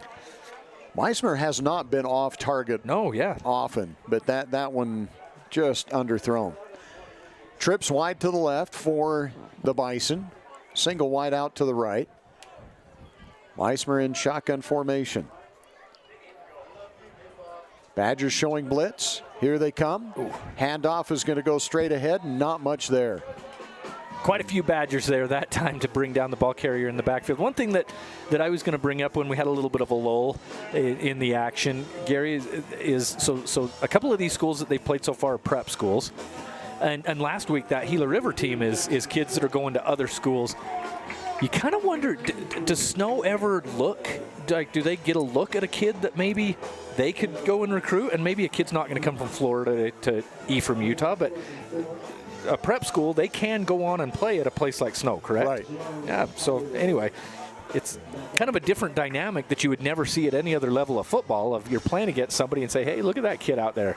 Maybe we could go talk to him after the game about coming here next year. I don't know. Well, and we talked about it against Gila River. You had actual players that are enrolled at Snow College. Playing against Snow College. Yeah. High snap. Great job by the punter just to get the snap, and then a great kick. Wow. And trying to return it for the Badgers. Well, actually, it's Carson Mnookin. Okay. But doing a good job of just keeping that ball from rolling further downfield was Carson. He's tackled immediately after he picks it up, but it didn't roll any further. Yeah. So the Badgers start at their own 38. As you're mentioning about Gila River, though, just for anybody that maybe didn't listen to that game, so Gila River is a collection of basically any kids that are going to a junior college down in the Arizona or wherever can get together and they play for that team, and you have some kids taking online classes at Snow that play for them down there. So even though they're enrolled at Snow. Right, and the idea is that they'll be eligible to be able to go ahead and play at another school if they get the chance. Yeah. Good for them. High snap, handoff goes to Kalen. Kalen is going to pick up about 9 yards out near the first down. High snap and a good job by Gabe Sweeten to come down with that. Those Snow running backs, they're all built kind of similar. You know, they're probably roughly the same height, and they run very similar. So if you're watching Snow for the first time, a lot of those running backs for Snow, they look quite similar out there in the way they move and their build. Single setback is Kalen. MTI shows blitz. Handoff goes to Kalen. Kalen has the first down. Kalen, if he can outrun the defense, is in the end zone. Touchdown, Seth Kalen. A 53-yard touchdown run, Seth Kalen. What a run by Seth Kalen. His first touchdown of the year, is that right? Right. Yeah. First game of the year. Yeah. The reason I mentioned that about the Snow running backs looking similar is when you called it Kalen that first one, I thought it was Mnookin, but they just look quite similar out there. But yeah, definitely showed the wheels when he broke out into the open field, as these Snow running backs have done all year. Seth Kalen was the #1 back for the Badgers last year. Did really well all season long, but he had an injury in that championship game, national championship game, and he was still recovering. The Badgers could have used him in one of the first 2 games, but decided to give him a little extra time to try to get healthy, and it looks like he is, as he takes 53 yards into the end zone. PAT is good by Stockton Lund. The Badgers lead it by a score of 70-7. We'll be back with the kickoff after this. Are you worried about paying for college? Do you wish wish there was an affordable option that didn't sacrifice quality? Snow College. It's Yeah, got the to be Badgers the could best put kept secret in the state. Compared to my friends at bigger schools, I paid my tuition, housing, and books for less than their tuition costs alone. I even had enough left over to go shopping. To save my money. Can you actually edit that out? My dad listens to this station. Snow College is accepting your application right now. To get more information or schedule a campus visit, go to snow.edu. At Snow College, it is all about you. Live Snow College sports action on Centricom Channel 10, the ScenicWestNetwork.com, and the Mid-Utah Radio Sports Network. Welcome back to Terry Foote Stadium as the Badgers get into the MACU end zone. Show your school pride with a school or a Snow College debit card from Mountain America Credit Union. Available now at the Ephraim branch. Mountain America Credit Union guiding you forward. Visit macu.com. And it's Seth Kalin on a 53-yard touchdown run. The point after good by Stockton Lund. And the Badgers now lead it by a score of 70-7 as we check the Central Valley Medical Center scoreboard. From orthopedics to pediatrics, trust CVMC. Coming up on the postgame show, we'll have the Little Caesars player of the game for you and the Sanpete Steel man of the game. Kickoff is going to be taken at the 1-yard line. Out to the 15 and taken down near the 20-yard line. On the return is Sincere Gill. Flag again. And they have the flag sitting at the 25. Did you see what this is going to be? No, I saw the flag come flying in. Personal foul. Personal foul on the return team. So instead of having the ball at the 25-yard line, that's going to push it back. And they'll put it the 12 or 13 or so. That's what I thought, but they're taking it all the way back to the 10. Well, he said half the distance That's to go. But what I thought he said. And technically, it's at the 20. It was at the 25. It should be 12 and a half, but they marked off a full 15. It'll be 1st and 10 at the 10 for Meisman, the quarterback. Trips split wide to the right, single wide out, wide to the left. Spread formation against the Badger defense. Badgers showing 4 men in the box here. Now they back up defensively. Handoff and getting back to the line of scrimmage.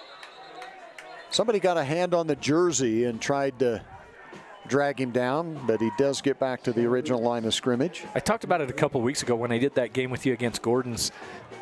It looks like you have a hole to run through.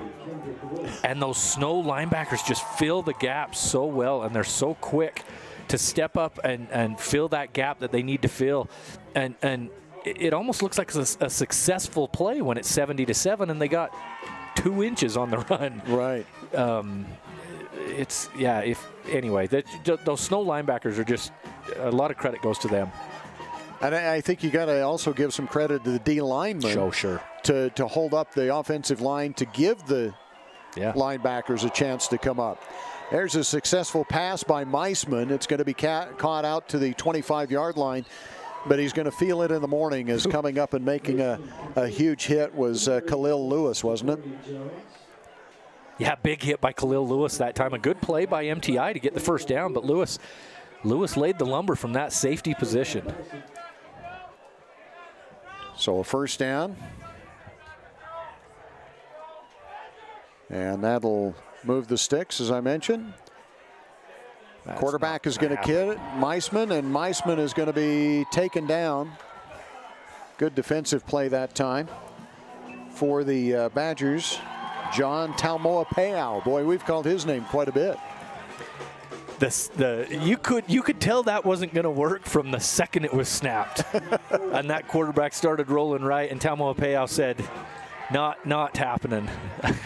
Taumoa-Peau is the left defensive end, and he got in the offensive backfield and just blew that play up. Yeah, he definitely had that outside contain, and he kept it contained that time. About a 5 or 6 yard loss there. Sky Lewis is now the running back in the backfield with Meisman. Trips wide to the left. Weissman back to pass, looks to Lewis out of the backfield. Lewis makes the catch, turns it upfield, gets knocked out of bounds just inside the 25-yard line. And so back to the original line of scrimmage. Jalen Hughes steps up and makes the stop for the Badgers that time. We mentioned Khalil earlier. Khalil started as a cornerback, and I think they've really liked how he is not afraid to come up and hit somebody hard, and they've moved in the safety position so he can get some more time because the Badgers actually fairly deep at that cornerback position. Trips live to the left.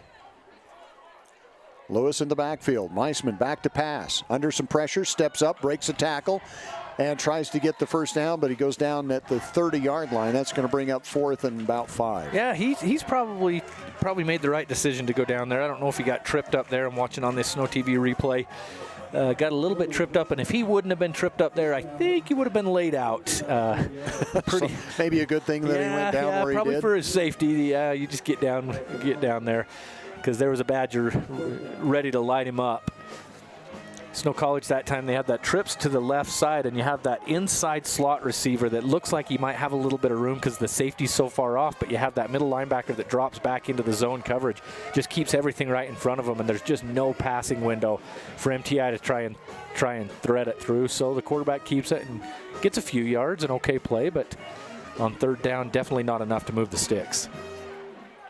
Carson Mnookin back deep to receive the punt. Late Badger coming out on the field is Alex Morrison on the punt return team. 4th down and 6. And the punt is away. Good punt. Very high kick. And Mnookin does not signal fair catch. Boy, that is dangerous. That has to be something that they're working on. That has to be. They have to have been told no fair catches because that is the definition of a fair catch that should have been called. But Mnookin, they've got a couple of good punt returners between Larson and Mnookin that can catch the ball in traffic. They've proven that today.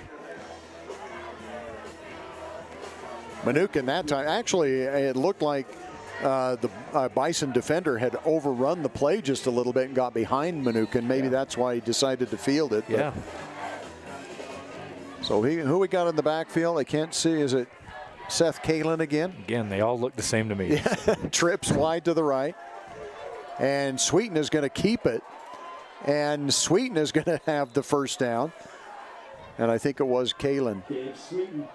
If you remember that game 2 weeks ago against Gordon's, Sweeten had that running play where he broke free and took off and took it into the end zone, ran away from the defensive backs in that one.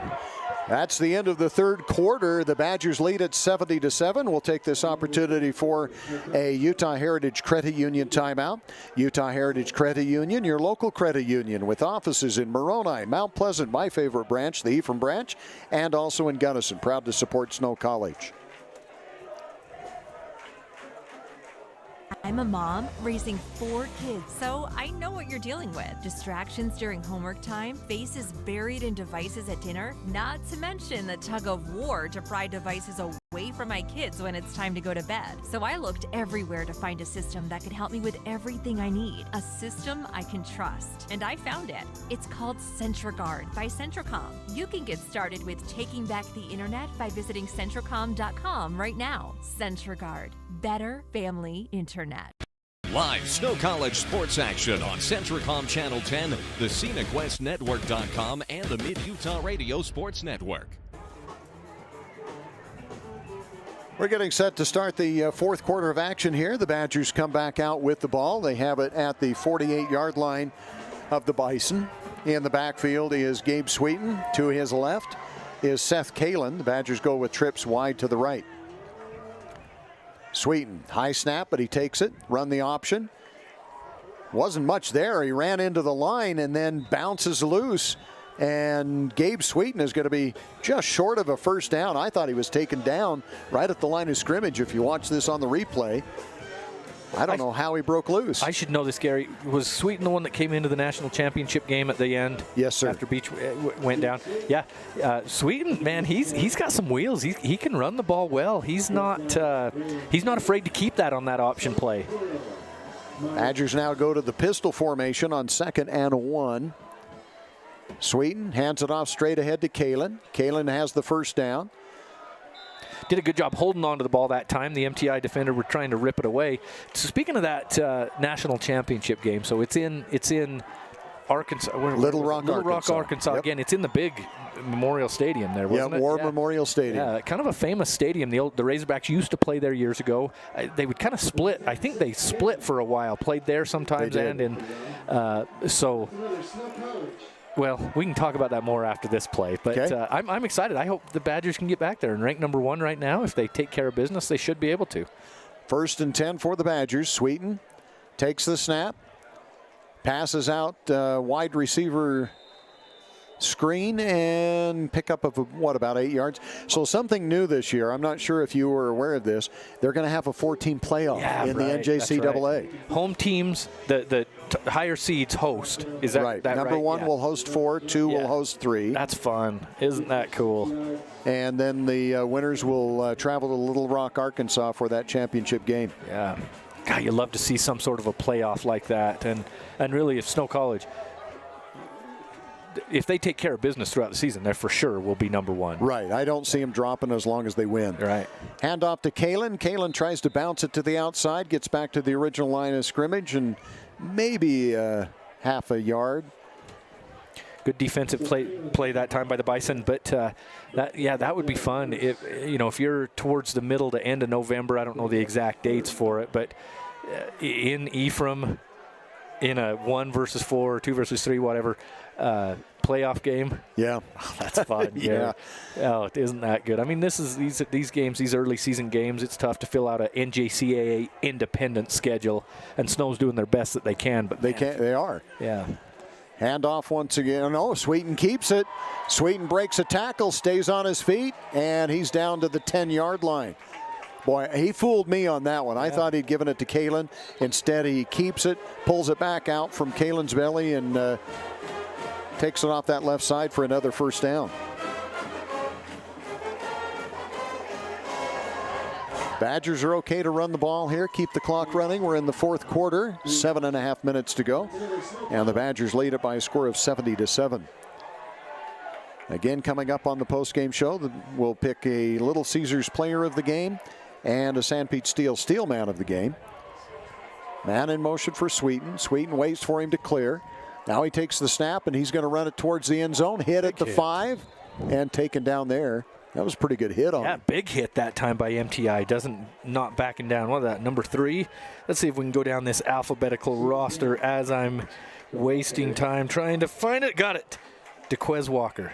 Okay. Number 5? Oh, number 5. I had number 3. Jordan Miles is number 5. Boy, you found that fast. Hey. Good job. There you go. So it's going to be 2nd and goal now at the 5-yard line. Seth Kalen right behind Sweeten. Handoff goes to Kalen. Kalen still on his feet, trying to gain some yards. And I think back to the line of scrimmage, and that is all. It's going to be 3rd and goal from the 5. I can't let this game go without. I had on Twitter Matthew Harris. He writes for the San Pete Messenger and has a blog and things. And he against Gordon's, I commented on their helmets. I liked their helmets. Yeah. It was a shiny metallic helmet, and when it's 85-0, you talk about stuff. Right. I like these green shiny helmets by MTI. These are quite the fashionable things we got here. So Matthew's using our game to write his story. There you go. There's your helmet comment. Sweeten, Faith the handoff, and then, boy, what an effort. Carrying defenders. Yeah. It looked like he was going to be taken down for a loss of 5. He gets inside the 5. It's going to be 4th and goal from about the 3.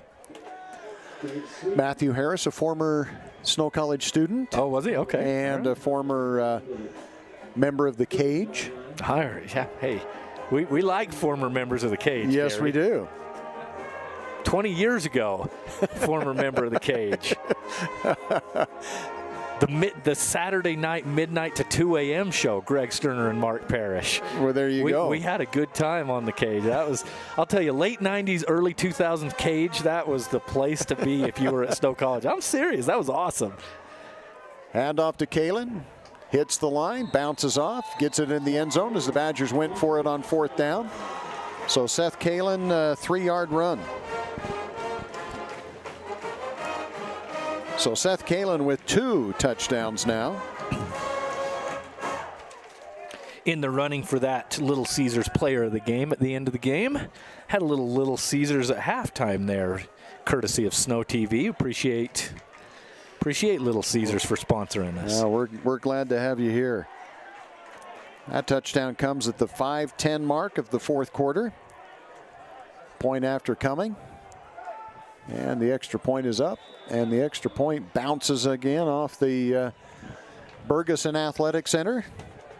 Named after Eric Bergeson, a former Snow College Badger that played here. I'll tell you, Eric Bergeson, we talk about Terry Foote Stadium, Robert Stoddard Field, all of that. He's getting his money's worth as well. Because you mentioned that every time it bounces off that building, as long as those bricks hold up. Yeah, no kidding. So the Badgers now lead at 77-7. We'll be back with the kickoff after this. CO Building Systems in Ephraim manufactures a complete line of pre-engineered metal buildings of all sizes. Plus, they are your headquarters for custom metal roof and wall panels for your home or business, including all trim and accessories. All of their roof and wall panels are available in several gauges and over 20 different colors. For a free cost estimate or more information, contact CO Building Systems in Ephraim, 800-262-5347. That's 800-262-5347. Online at cobuildings.com. Live Snow College sports action on Centricom Channel 10, the ScenicWestNetwork.com, and the Mid-Utah Radio Sports Network. So Seth Kalen gets into the Mountain America Credit Union end zone for the 2nd time this evening. Mountain America Credit Union guiding you forward with affordable financial services and expert advice. Details at macu.com. Badgers to kick it off. Leading 77-7. High end over end kick is going to be fielded at the 2-yard line. Out to the 10, the 15, the 20, and stumbling and finally going down near the 25, and again a late flag comes in. Yeah, the Snow Badger just kind of, the ball carrier just kind of gave him just a little shove at the end, nothing bad, and then it looked like a punch might have been thrown at the helmet here if you watch the end of this replay. It got cut off, which is good. We don't need to talk about negative things on this, do we? Oh, no. That's the 14th penalty on the Badgers for 141 yards. I did not mean to set Gary Chittister up for that. Okay. But that was, hey, man, I set him up, you knock him down, brother. Look, I love the Badgers. There's nobody that knows me that could not say I love the Badgers. Absolutely.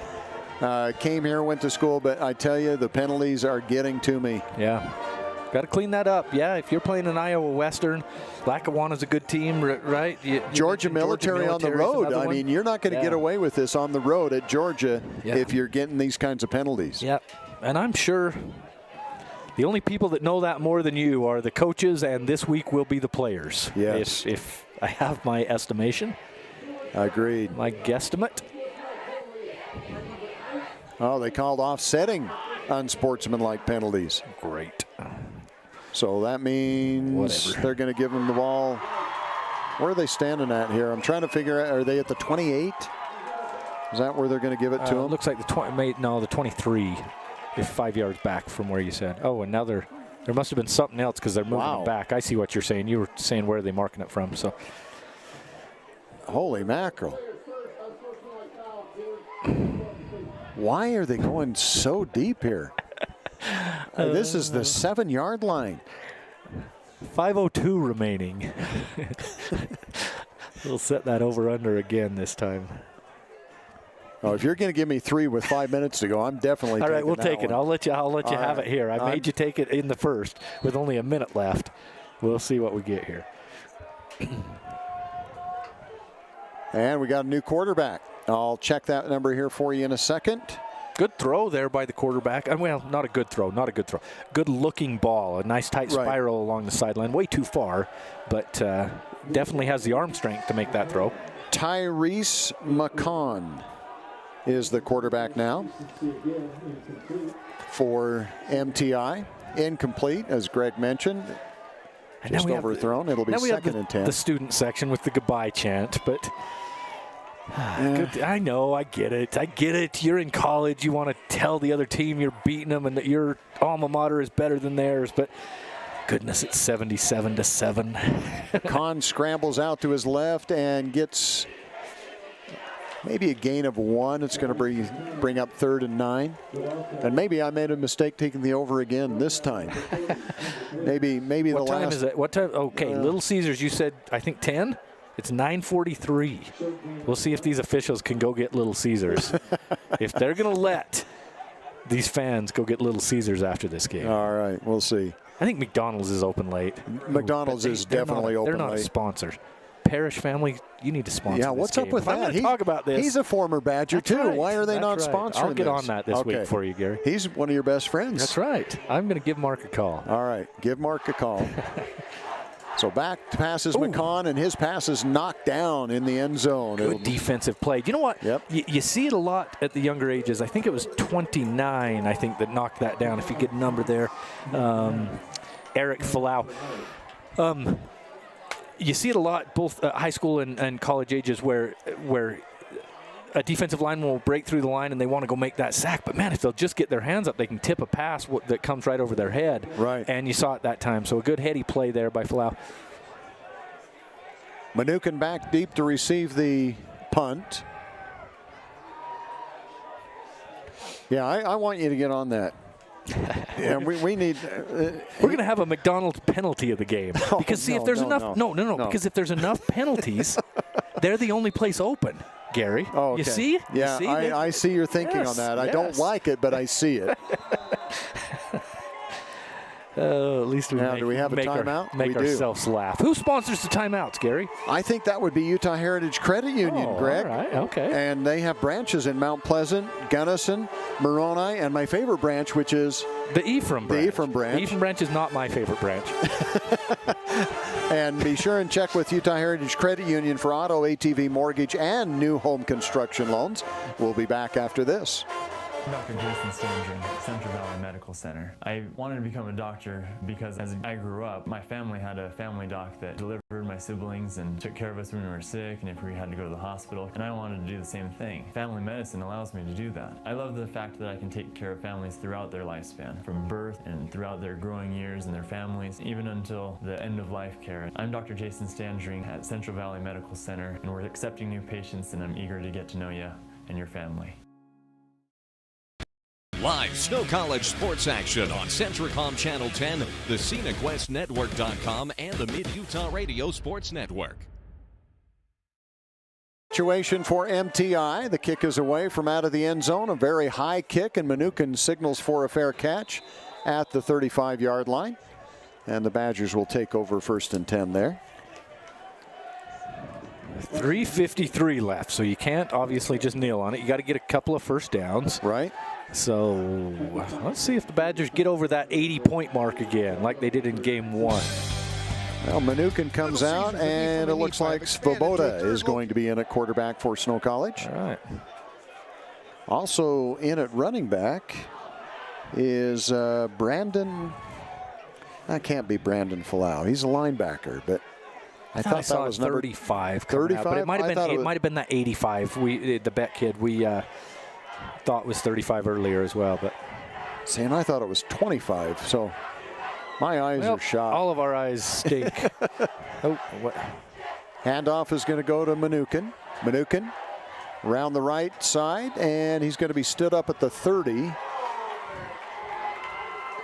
Now that could have been a penalty. Yep. See, they know that I took the over. The officials are helping me here, Gary. Yes, they're going to keep it at the under. I'm going to be in trouble again. 2nd and 6 after a gain of 4 by Manukin. And the clock continues to run with 3.5 minutes to go. Shotgun formation for Svoboda. 2 wideouts left, 1 to the right. High snap. Handoff and gaining a couple of yards and then taken down. Like I say, I thought that was 35. Can you see who the other running back is? I got the binoculars. It's something here. 5. It's not 15, is it? We got, I think that's back 85. Is it really? Yeah. Yep, 85. 85. It's so scrunched up in the front, it's hard to see these numbers. But Brad's saying it's Breton Stone. Oh, okay. Yeah, there is a 35 as well. Sorry, in the backfield. 85's out there at receiver. So. And I don't have a 35. Brad says it's Breton Stone, so we're going to go with that. Stone in the backfield with Mnookin.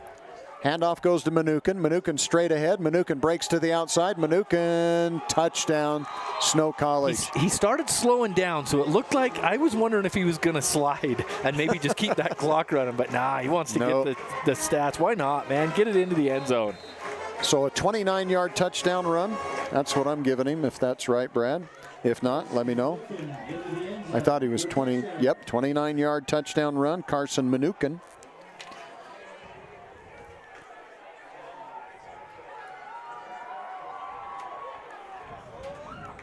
And we do have an injured player on the field, so we're going to take a timeout as well. Another Utah Heritage Credit Union timeout. Utah Heritage Credit Union, your local credit union for auto, ATV, mortgage, and new home construction loans. Why do people everywhere love My Style Checking? It has rewards you'll flip for. I love my travel rebate! With my style, the spotlight's always on me. We can send money with Zelle. Good boy. For me, it's instant issue debit cards. Find out why people everywhere love My Style Checking from Mountain America at macu.com.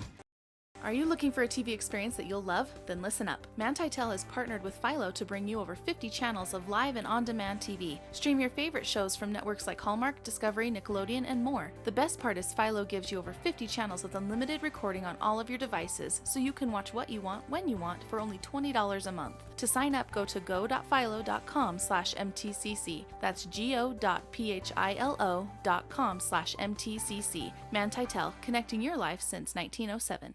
This is Nate Johnson of Risk Managers Insurance Agency in Ephraim. It is surprising how many people do not have any life insurance or adequate coverage today. If you were to suddenly die, would your family have enough money for your funeral and to pay off any debt you may have, or funds to live on with your income no longer available to care for your family? You may be surprised at how low life insurance rates are. Let me sit down with you and discuss how life insurance can benefit you and your family. Call us at Risk Managers in Ephraim, 283-4685.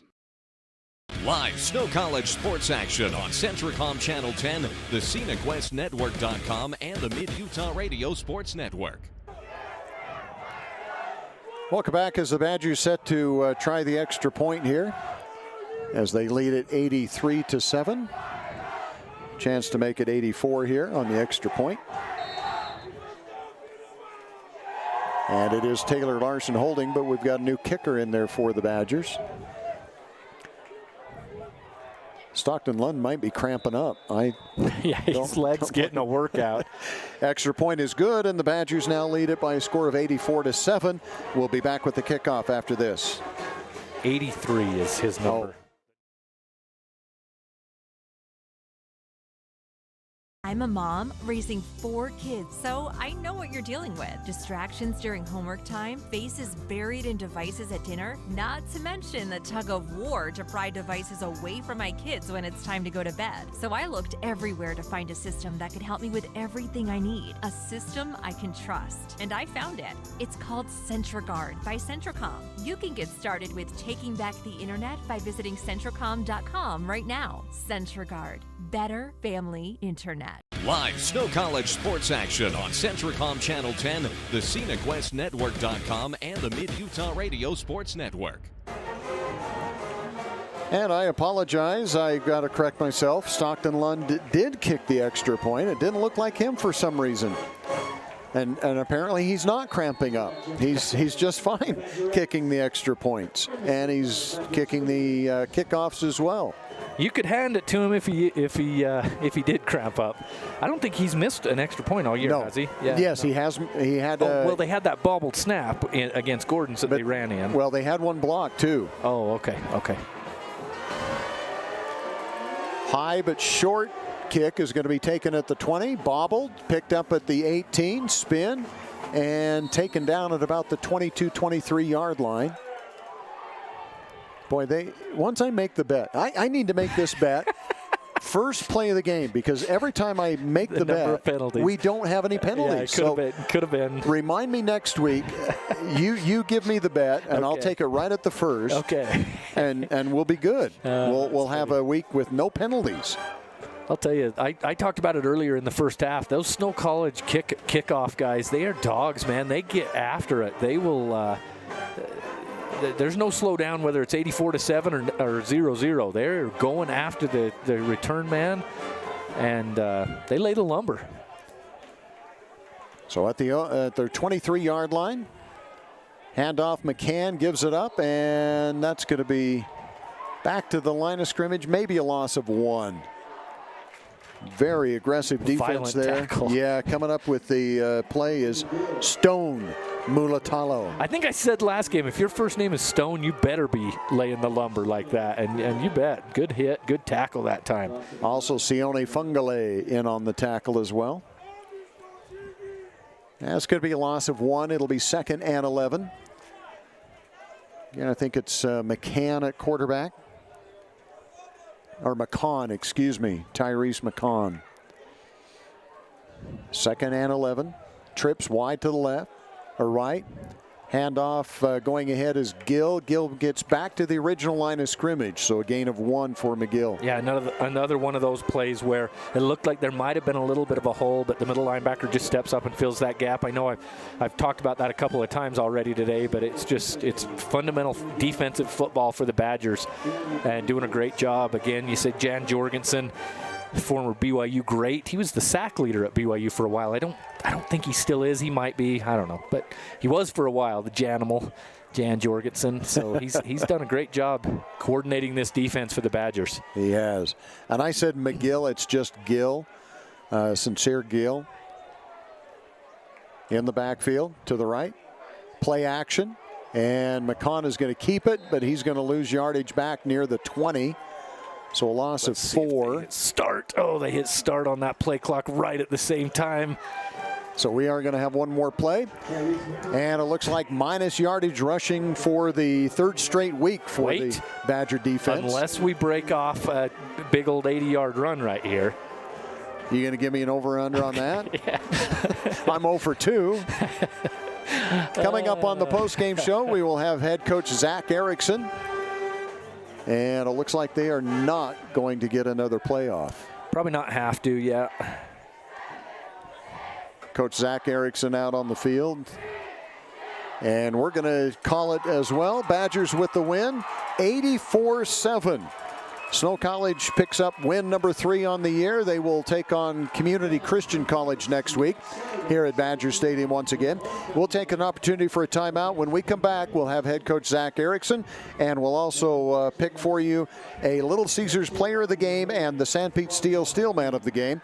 Little Caesars makes their dough fresh in-house every day and uses 100% mozzarella and Munster cheeses. San Pete Steel is done right and on time. We'll be back after this. Centricom believes the service relationship continues long after installation, and we're available to support you every step of the way. That's why if there is a problem with our equipment, a service visit from us means no cost to you. We know the value of a satisfied customer, so if you refer us to a friend, we'll take care of them and you'll get 1 month of service free. We promise to make your experience the best it can be. Centricom, keeping you connected. CO Building Systems in Ephraim manufactures a complete line of pre-engineered metal buildings of all sizes. Plus, they are your headquarters for custom metal roof and wall panels for your home or business, including all trim and accessories. All of their roof and wall panels are available in several gauges and over 20 different colors. For a free cost estimate or more information, contact CO Building Systems in Ephraim. 800-262-5347. That's 800-262-5347. Online at cobuildings.com.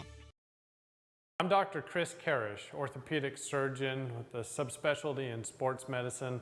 Central Valley Medical Center has state-of-the-art operating rooms and the latest orthopedic equipment to provide me with the tools to perform safe and minimally invasive procedures. I've had the opportunity to treat athletes from my own sons to the NFL. I provide a wide variety of treatments to get you back on your feet and enjoying your life. Come see us here at Central Valley Medical Center, where we can treat you as a friend and not a medical record number.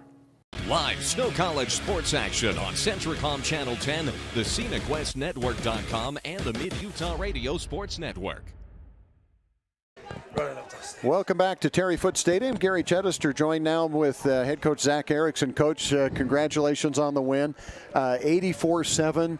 So you had a couple of things going on here. You really had to have a good showing, because this is the first time you've got a team that you're beating had played, and they played somebody else in the top 10. So there was a little bit of pressure there as far as making sure that it looked good. Yeah. Right? I mean, yeah. I hate to say it that way, but it is a factor, right? It is. Unfortunately, it is. Because, unfortunately, right. That's the problem, is that the way that the rankings work, you know, a lot of times where we don't get to play all those teams from those other conferences, they look for head-to-head matchups with a common opponent. And like you said, you know, Indy had played these guys and beat them 69-0. So we just had to make sure that, you know, we demonstrated that we were to that level. To that level, yes. Exactly. That's a good way to put it, yes. So, I don't know, are you going to be looking for a new defensive coordinator? You gave up 7 points here tonight. You know what? And it's funny, I'm mad at myself for those 7 points, because I declined the penalty. They punted. We had the ball, and I'm the one that chose to have them re-kick, and then on that drive, that was when they ended up scoring. So I'm taking that 100%. I'm still saying Jan hasn't been scored on, because that was my fault. and you know I was kidding. Jan has done a great job, and we mentioned it several times. He's throwing things at these teams, and there's still negative yards rushing. It was -8, unofficially -18 tonight. So in 3 games, nobody has yet to run positive yards against you, rushing the ball. Yes, and that's just a huge testament to not only Jan, his whole staff, but that defensive front that we have.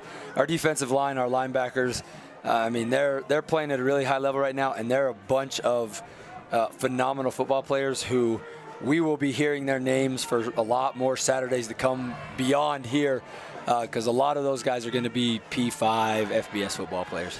And you're deep there. I mean, we are. Your starting defensive line, you know, they're good, but even the guys coming behind them have shown that they are very good as well. Absolutely. We're probably 2 and 3 deep on the defensive line, so it's a nice luxury to have.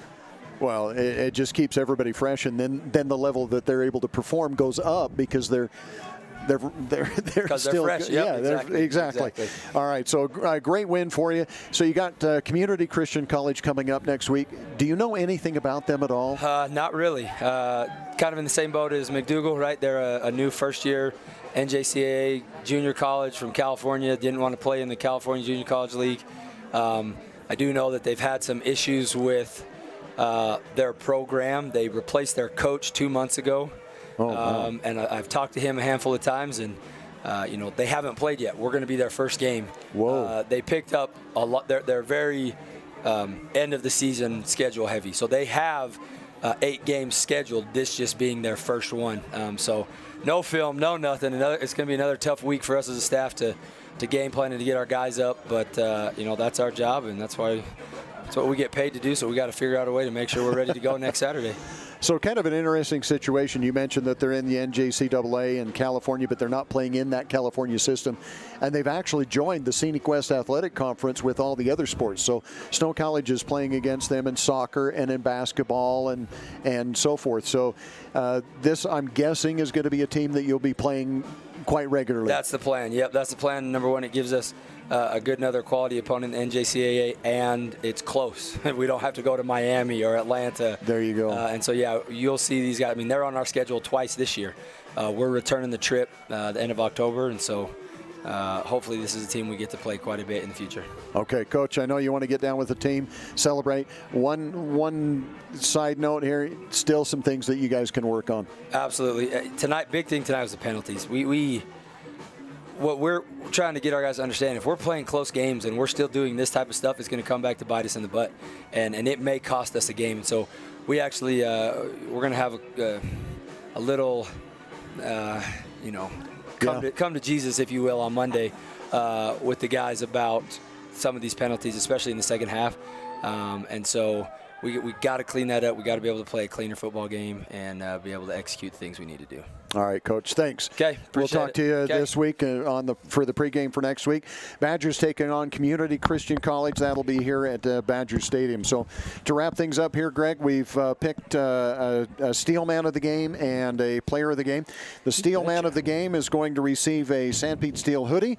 One of the major steel fabricators in the Intermountain West is Sanpete Steel, and our Sanpete Steel Man of the Game is Austin Francis. 2 picks today, one that he could have had another one. Really could have had 3, but 2 interceptions today, made some good defensive plays from his safety position, so Austin Francis gets it. All right, so congratulations, Austin Francis. We'll get him a Sanpete Steel hoodie. I think I still have those in my office, I hope, and I'll get those taken care of. And the Little Caesars Player of the Game. Little Caesars for fresh pizza fast. Make a pit stop at Little Caesars in Nephi, Ephraim, and also in Gunnison.